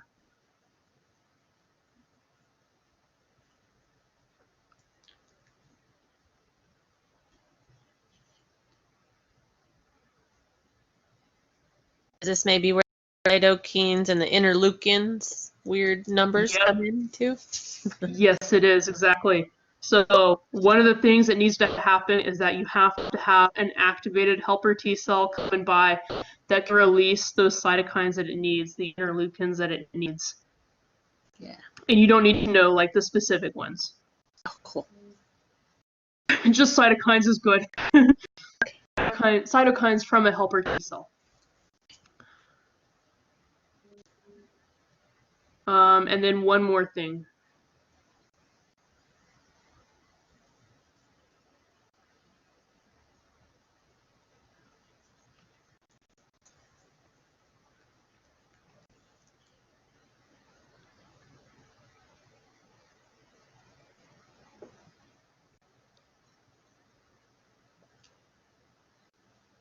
Proliferate and differentiate T cell? No. That's going to be once it's activated. Yeah. It's also a C word, though.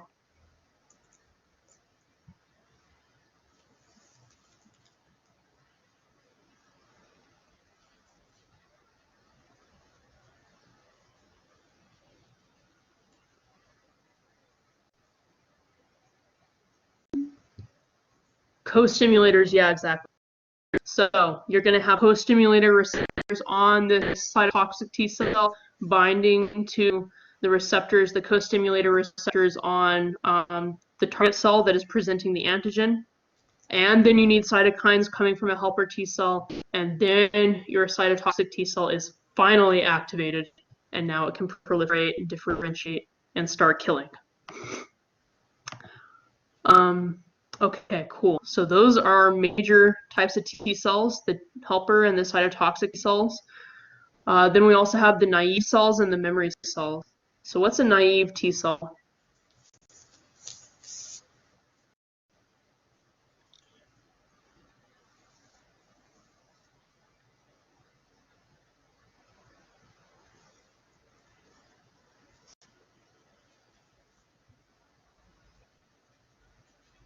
One that's never been activated. Right, one that's never been activated. So it could be a helper T cell, could be a cytotoxic T cell, just one that has not been activated yet. Then what's a memory T cell? One that remembers the original. It's a redo. Yeah. So remembers the original antigen, and it's going to activate quickly. Yes, exactly. You got it. It's going to activate quickly in the future.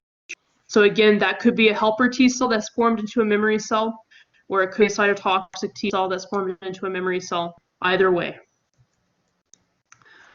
Okay, cool. So that cleans up our cell-mediated adaptive immune system. Now we'll tackle the antibody-mediated, which is all the B cells. So what type of receptors do B cells have?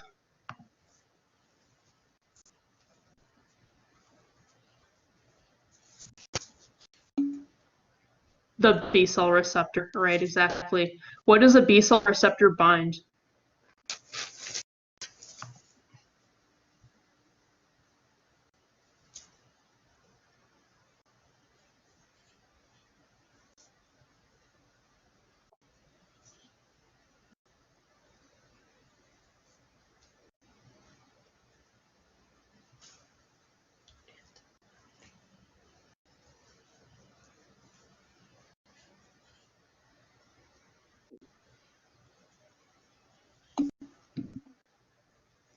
Right, it's going to bind antigens. For activation, these antigens need to be on the MHC class 2. Or wait, actually, let me take that back. They just need to be. It's going to present antigens on the MHC class 2. It binds them directly on the pathogen. Okay, so it has B cell receptor. what's a naive B cell?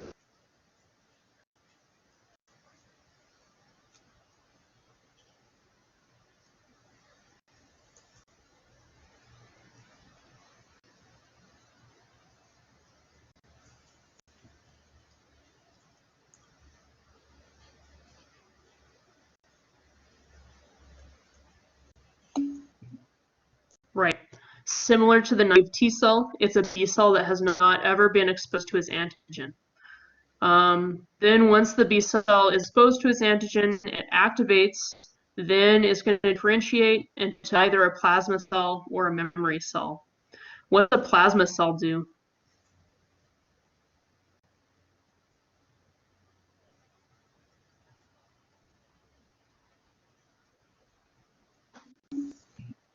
It's antibodies, exactly. And then the memory cell?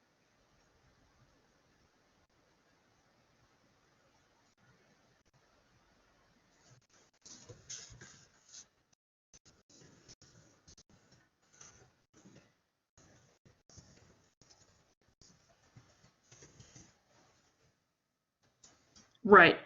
That's very similar to the memory T cell. The memory B cell is just waiting to respond to its antigen again, and it will respond really quickly next time that antigen comes around. Cool. How does a naive B cell become activated?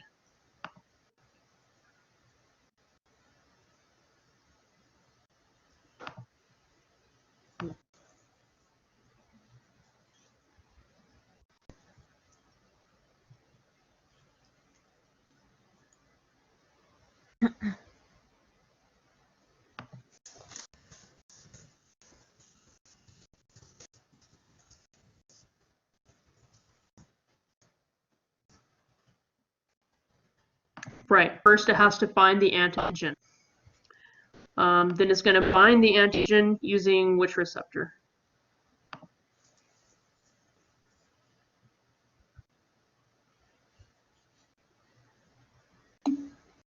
The B cell receptor, exactly. So it binds an antigen using its B cell receptor. The antigen can just be directly on the pathogen. Then what happens next?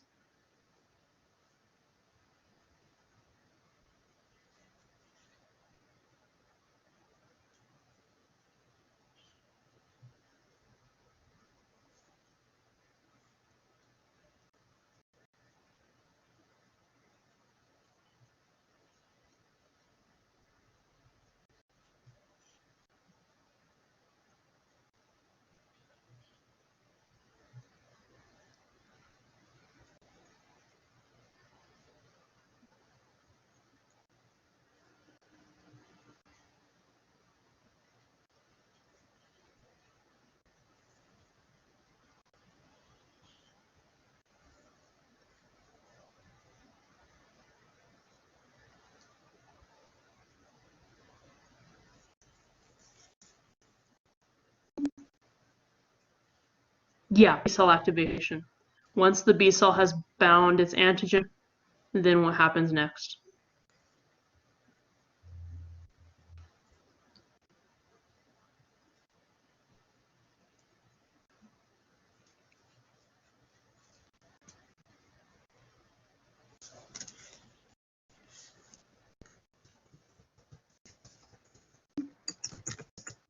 Right, it's going to take that antigen into itself and present it on MHC class 2, which it can do because it is an antigen-presenting cell.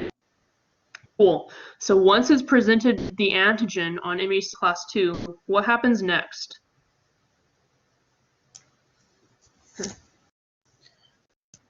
The book says it needs a T cell to bind to and secrete cytokines. Yeah, exactly. It needs a T cell to come by and bind to that antigen and then secrete some cytokines. Which type of T cell is that probably going to be? TH. Yep, the TH, the helper T cell. So you have to have an activated helper T cell come by and bind the antigen on the MHC class 2 using its T cell receptor and its CD4 receptor. And then it's going to release cytokines and then the T cell active. So that helper T cell must already be activated. It cannot be like naive. Because the B cell doesn't have like the co-stimulators that it needs to actually fully activate.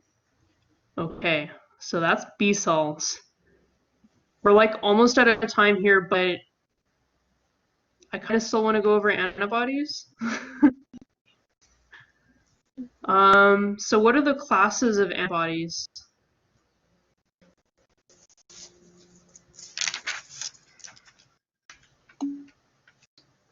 IgD, the IgM, IgA, IgD, and IgE. Awesome.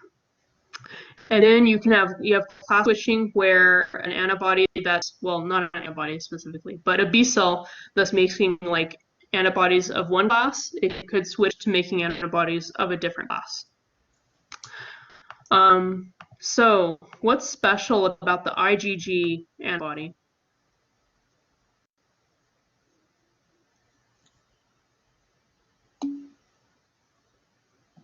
It does not bind to other antibodies.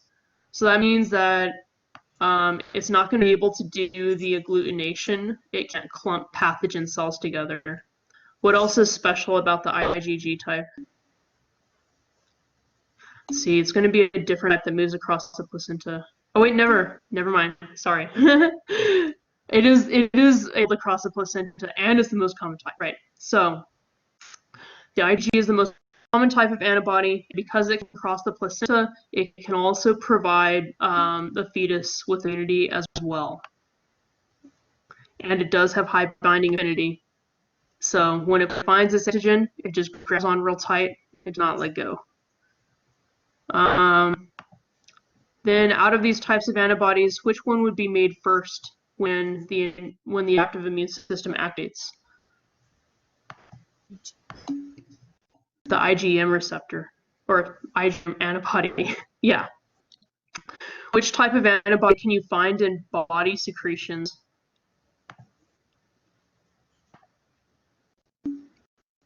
The IgA. Yeah, cool. And which type is going to be used as the B cell receptor?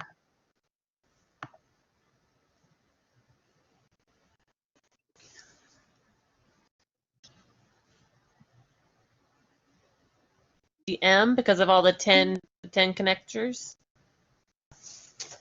You can use it as a B cell receptor. It's going to be that one and the IgD. So the IgD only ever used as a B cell receptor. It's never released.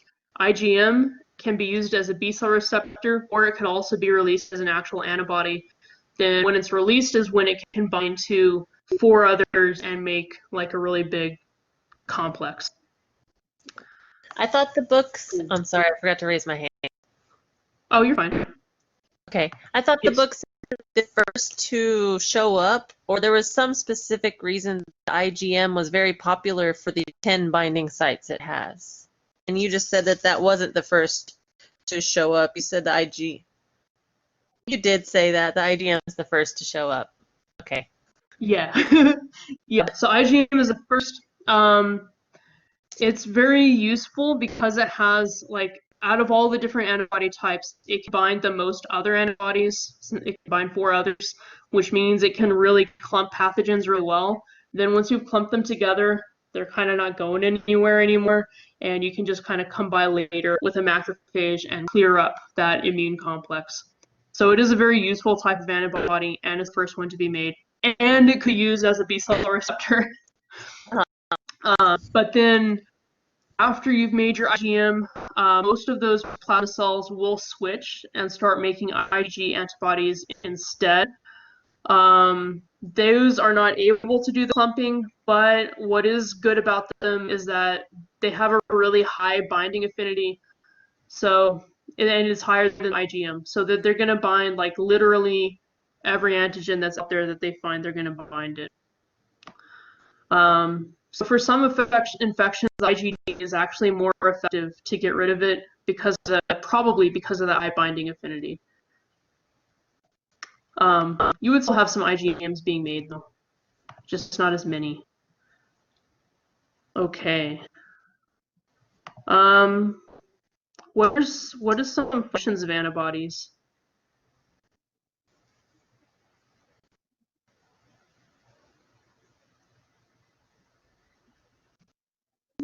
Agglutination, right? One of the main ones.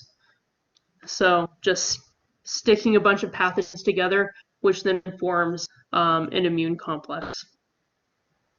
What's another function of antibodies?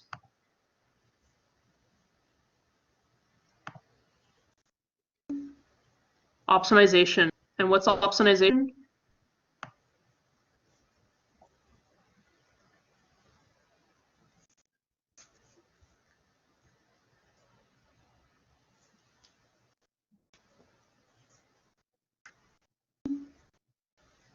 Increasing phagocytosis by doing what?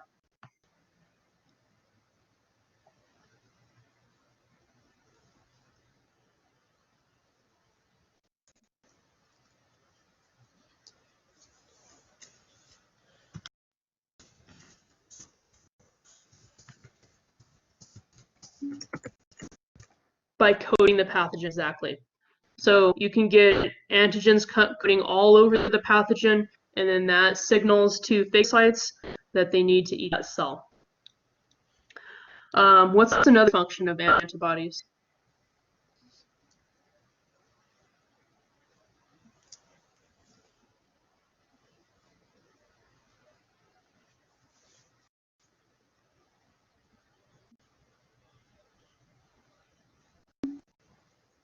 Neutralization. What's that?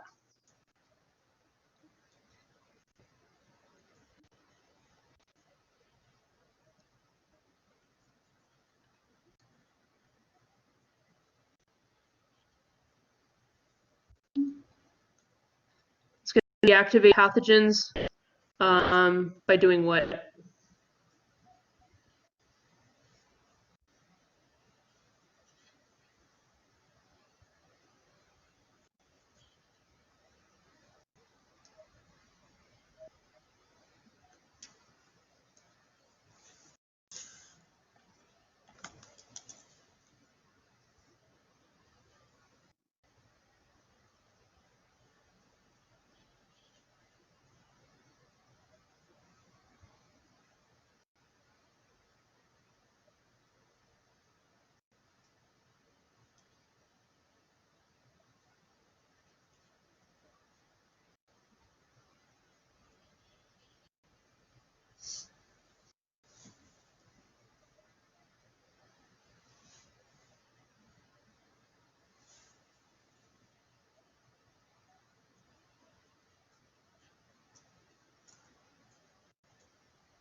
I'm lost.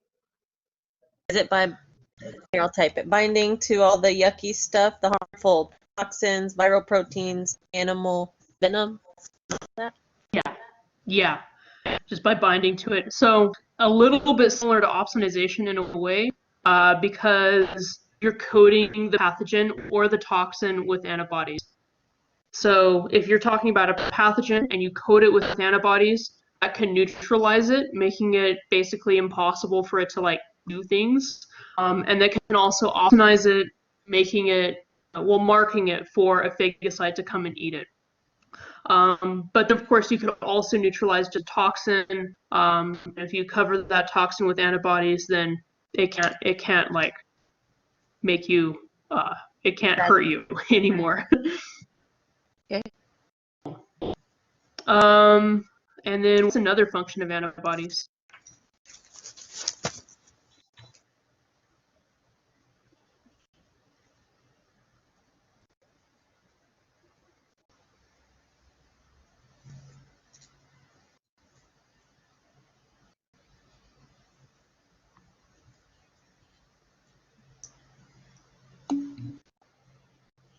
Right, you can activate complement with them using the classic pathway. Cool. What's another function of antibodies?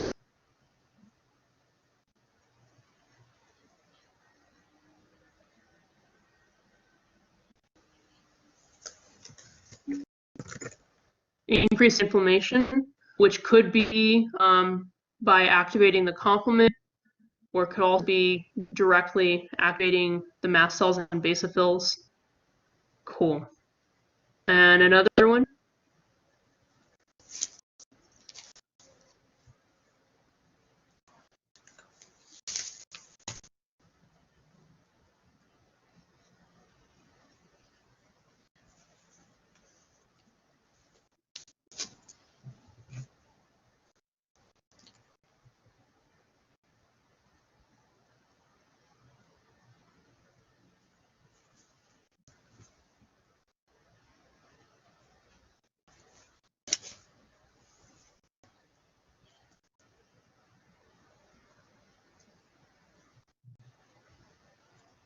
I think the list runs out in the book, so I'm at a loss of the bolded functions.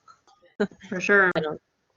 Let's see. Well, we had one kind of mentioned earlier, the antibody-dependent cell-mediated cytotoxicity, or ADCC, which is just a big word, series of words.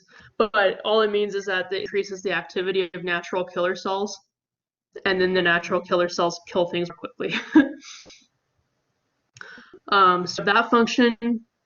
Then you also have precipitation, which is not for pathogens. It's only for like toxins and stuff, where the antigen is some kind of like just a free chemical. So if you have antibodies that are clumping a pathogen, that's called agglutination. If you have antibodies that are coating or clumping like a toxin or something, that's precipitation. So those toxins that are precipitated would also probably be neutralized as well. But not only are they coated to be neutralized, but they're also clumped together, which just makes it easier to clear it out. And then finally, the last thing we have is forming reactive oxygen species from water. So antibodies can actually act as enzymes to form reactive oxygen species, which would then damage pathogens. So that's not a lot. But we have agglutination, austenization, neutralization, complement activation, increasing inflammation, antibody-dependent cell-mediated cytotoxicity, precipitation, and formation of reactive oxygen species, like eight freaking things.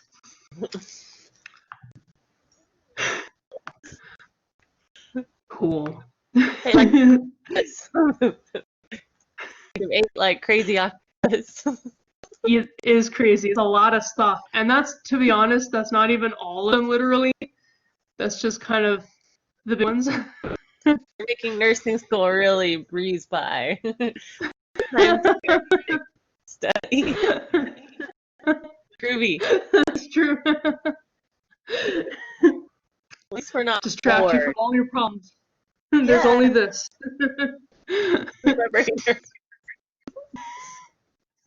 That's funny. Okay. So what's the difference between a constant region and a variable region on the antibody?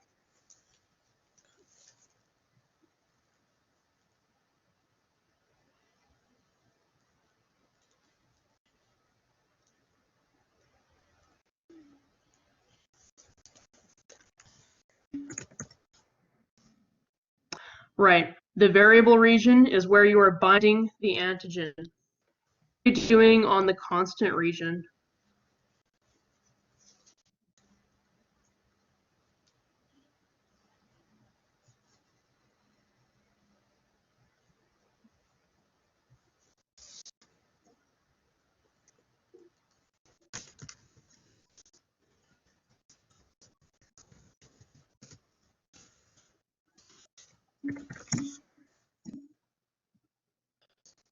Right. The constant regions, those are always going to be the same. if we're talking about antibodies of a particular class. So, right, for all IgM antibodies, they all share the same constant region, and then they would all have different variable regions for different antigens. Then at that constant region is where you would be doing things like binding to complement proteins to activate them, binding to other antibodies, you know, signaling to phagocytes that they need to eat this. So all the different functions of the antibodies are going to be kind of taken care of on the constant region of the antibody. Okay, so that covers antibodies. Is there anything that you guys would like to go over?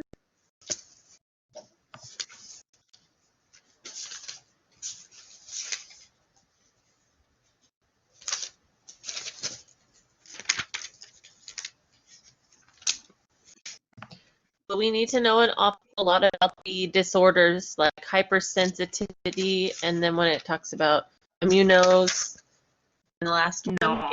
I didn't think so. No. Just like the basic hypersensitivity, overreaction, immunodeficiency, underreaction, autoimmune, responding to the self. That's it. Yeah. Okay, okie dokie.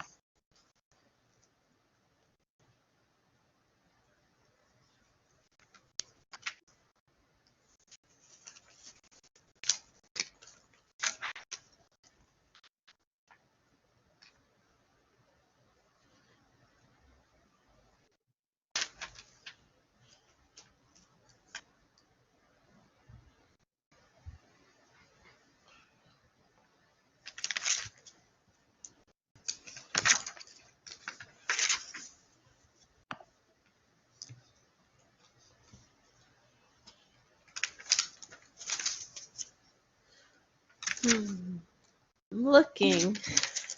For sure. Right. Vaccines do create memory cells. Well, let's see. Vaccines do not directly create memory cells, but they cause an adaptive immune system response. And then part of that response should be creating memory cells. If your vaccine does not create memory cells, it probably doesn't work very well. It probably doesn't provide immunity for very long. The more memory cells that are made, the better. So your vaccine is basically just the antigen for some pathogen without the pathogen part, so it doesn't make you sick. Then your immune system will recognize that antigen, respond to it. You're going to have the helper T cells activate, the cytotoxic T cells activate, maybe the B cells will activate, and they're all going to make memory cells once they activate.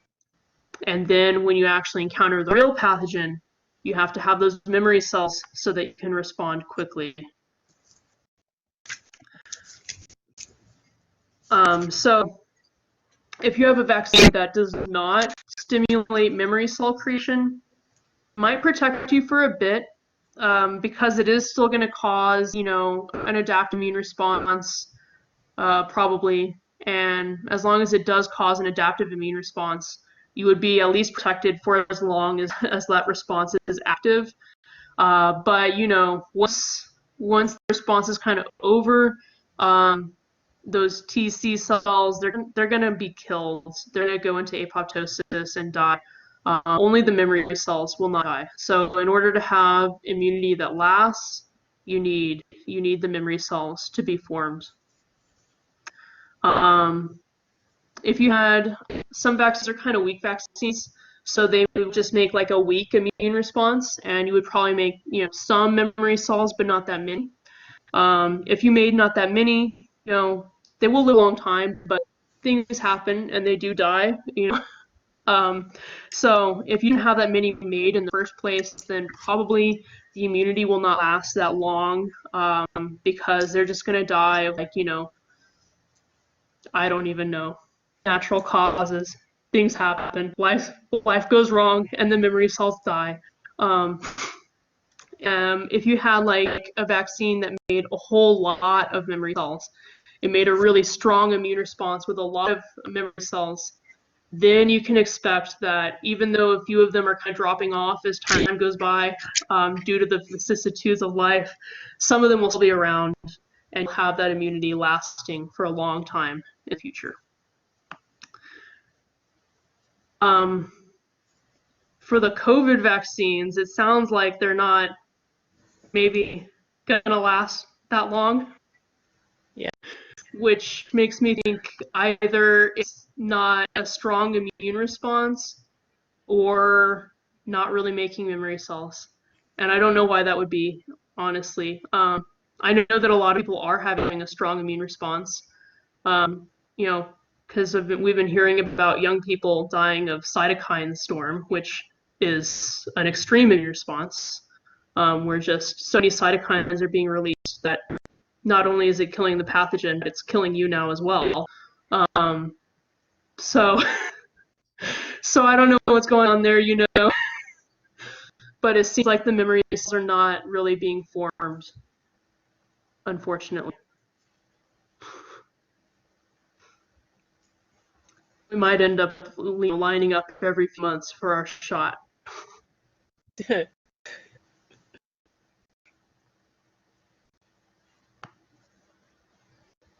Just have to remember what it was called and where the line is at least. Yeah, right. That's the only memory you need. Otherwise, get away from me. You're forming some memory cells in your brain, some neurons. Fun. Fun.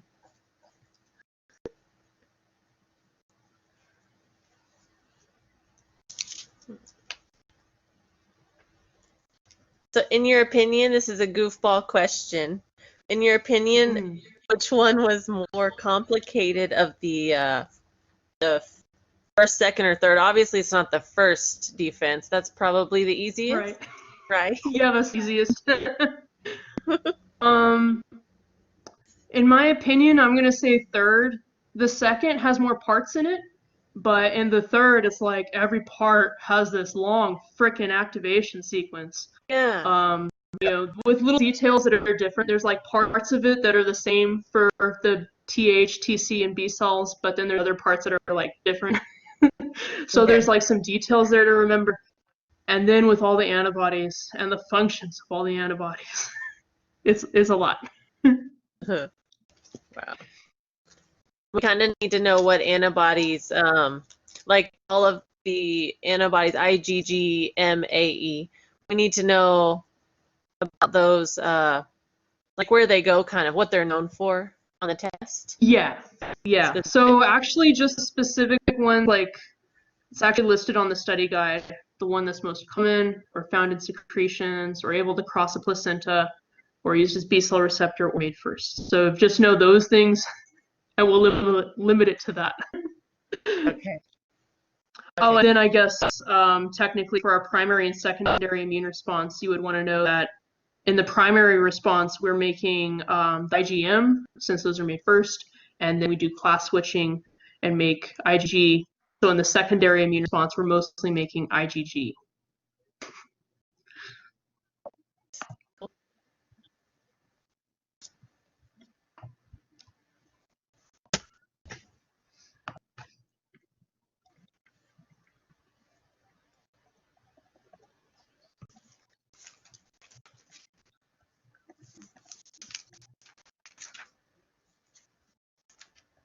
I didn't hear you say much about cell lysis.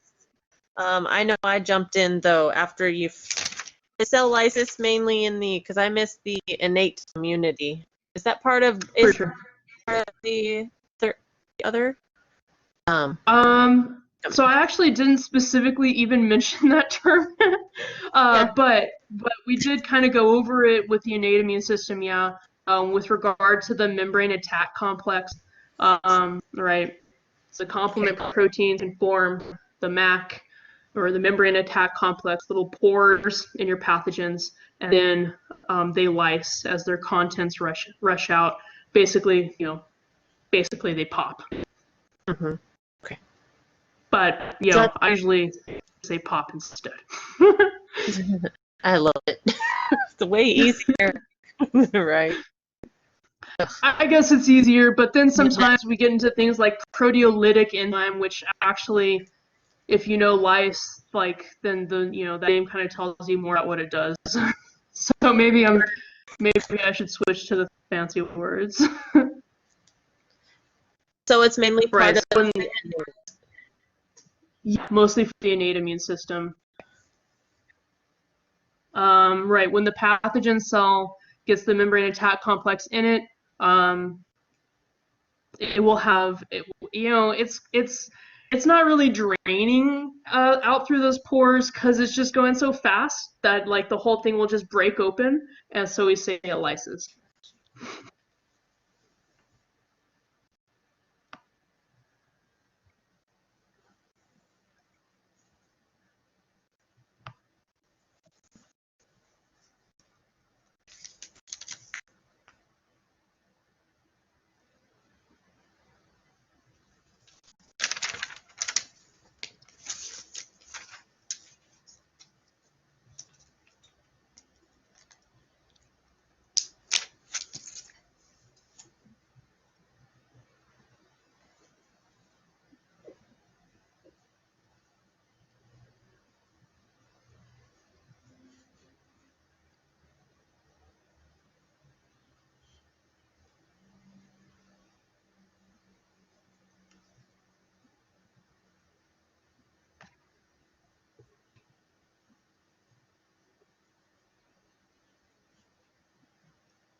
Yeah, the microbiome in general is a positive thing. It is definitely a symbiosis between us and every microorganism that is inside of us or on us.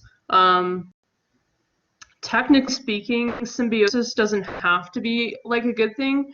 When you use it like commonly or as a layman or whatever, then yeah, it means two organisms living together and helping each other. But in biology, technically, anytime two organisms are living together in a relationship, that is symbiosis if they're of a different species.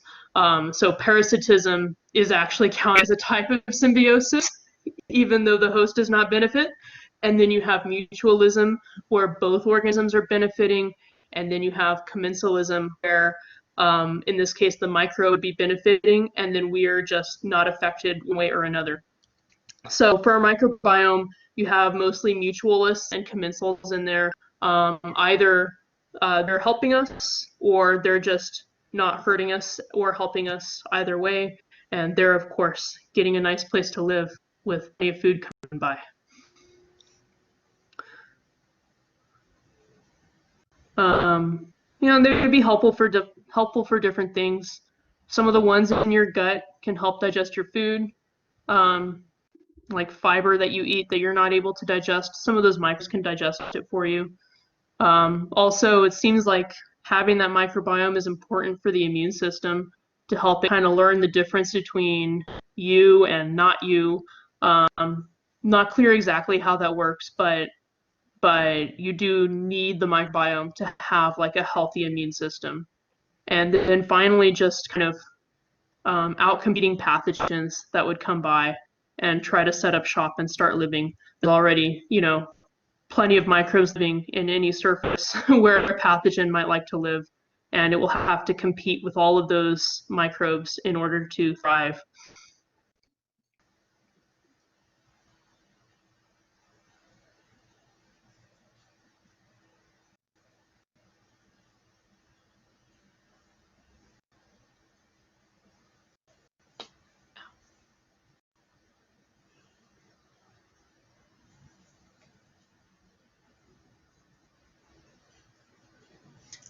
How about with the diagram with the lady with her, excuse me, with her breasts sort of in the diagram, but where all of the drains connect to each other? Well, we need to know the direct flow.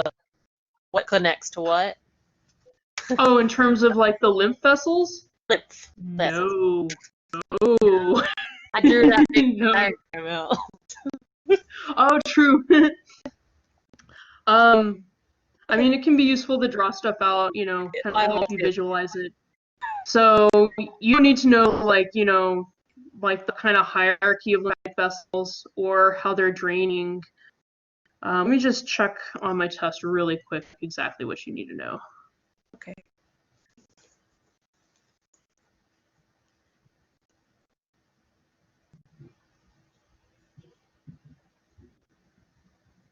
Yeah, you don't need to know. You don't need to know that. You don't need to know nothing about how to drain. You need to know kind of like how fluid would be entering the lymphatic vessels in the first place, and then just the basic function of the lymphoid organs and the lymphatic tissue. All right. So nothing like the first test and directional flows. No, you don't need to know That. the directions, no, or like the you know the structures they pass through. No, you don't need to know that. Alrighty. I guess you need to know that like the lymph nodes are along the lymphatic vessels. So if you have a pathogen in your tissues that gets taken up into the lymphatic vessels, going to go through a lymph node.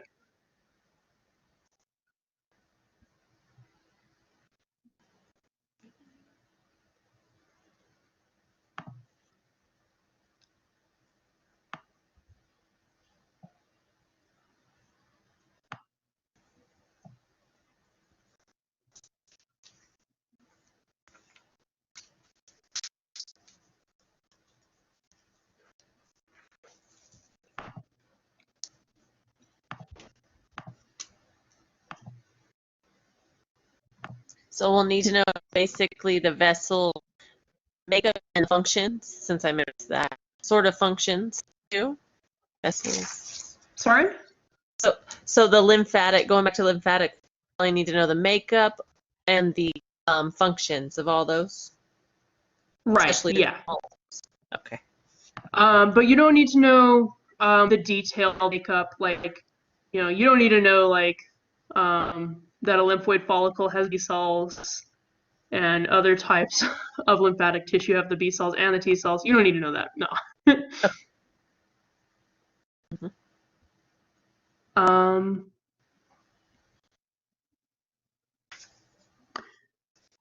so I don't have too much on the lymphatic system in here. Actually, it's mostly immune system. Okay. Our body kind of So, is. Lymphatic system is minor compared to immune system. you definitely wouldn't think it was minor if it stopped working suddenly, but yeah. Okay. Gotcha. All right, so you need to know the basic functions of the lymphatic system, the functions of each of those lymphoid organs, kind of the importance of the lymphatic system in maintaining fluid homeostasis, you know, what's going to happen if you don't have it, how fluid is entering lymphatic vessels, and what chyle is, the function of the different cells in lymphatic tissue, but you don't need to know where they would be specifically in the tissue, just the functions. And is kind of how the lymphatic system functions in immunity as far as a pathogen getting, you know, taken up into a lymphatic vessel and then going to a lymph node. Function and immunity.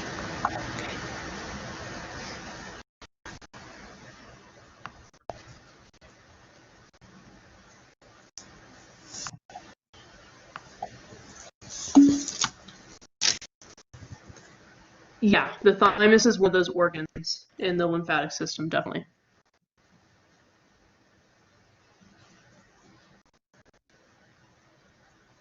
And so with thymus, we won't need to know all the makeup, like the cells that are. Okay. No, just what it does. That's what it does. T cells. Okay. Right, and the spleen and the lymph nodes. Yeah, those are the lymphatic organs, or the lymphoid organs.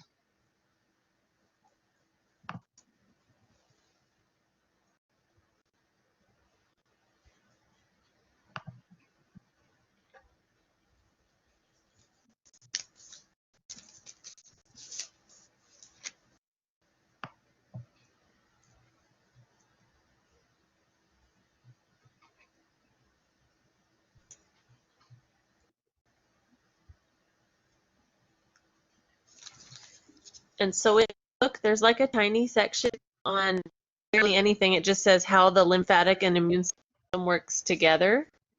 Is there like a whole questions? Does it say more beyond this tiny little paragraph that's in the middle of the chapter?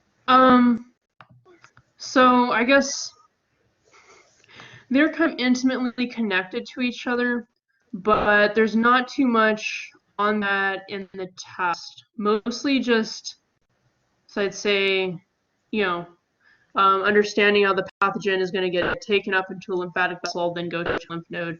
But I guess in kind of reality, you have your macrophages and dendritic cells in all of those lymph nodes. So whenever you have pathogens in your tissues, they're very likely to enter a lymphatic vessel. It's really easy to inside those vessels. And it's actually designed that way so that those pathogens will hopefully enter the lymphatic vessel, then go to a lymph node. There they're going to get eaten by the dendritic cells and macrophages, which will then present the antigens. And also there in the lymph nodes, you have your T cells, your B cells. So you can actually start hopefully activate the adaptive immune system right there. And the same thing in the spleen. If you did have pathogens in your blood, they would be filtered through the spleen. You have macrophages there that can eat them.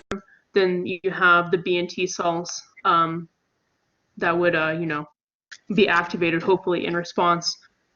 And finally, if you have a pathogen somewhere in your tissue where there's dendritic cells around, if a dendritic cell eats it, the dendritic cell isn't going to stay put. It's actually going to go to a lymphatic vessel and find a lymph node.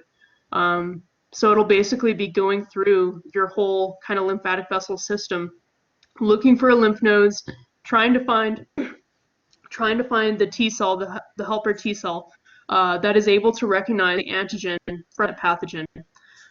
Right, your lymph nodes are full of those cells, but like in your whole body, for any given pathogen, you might have just one or two helper T cells that would be able to recognize that pathogen and respond to it. So it's a matter of this macrophage or dendritic cell finding that specific helper T cell to activate it.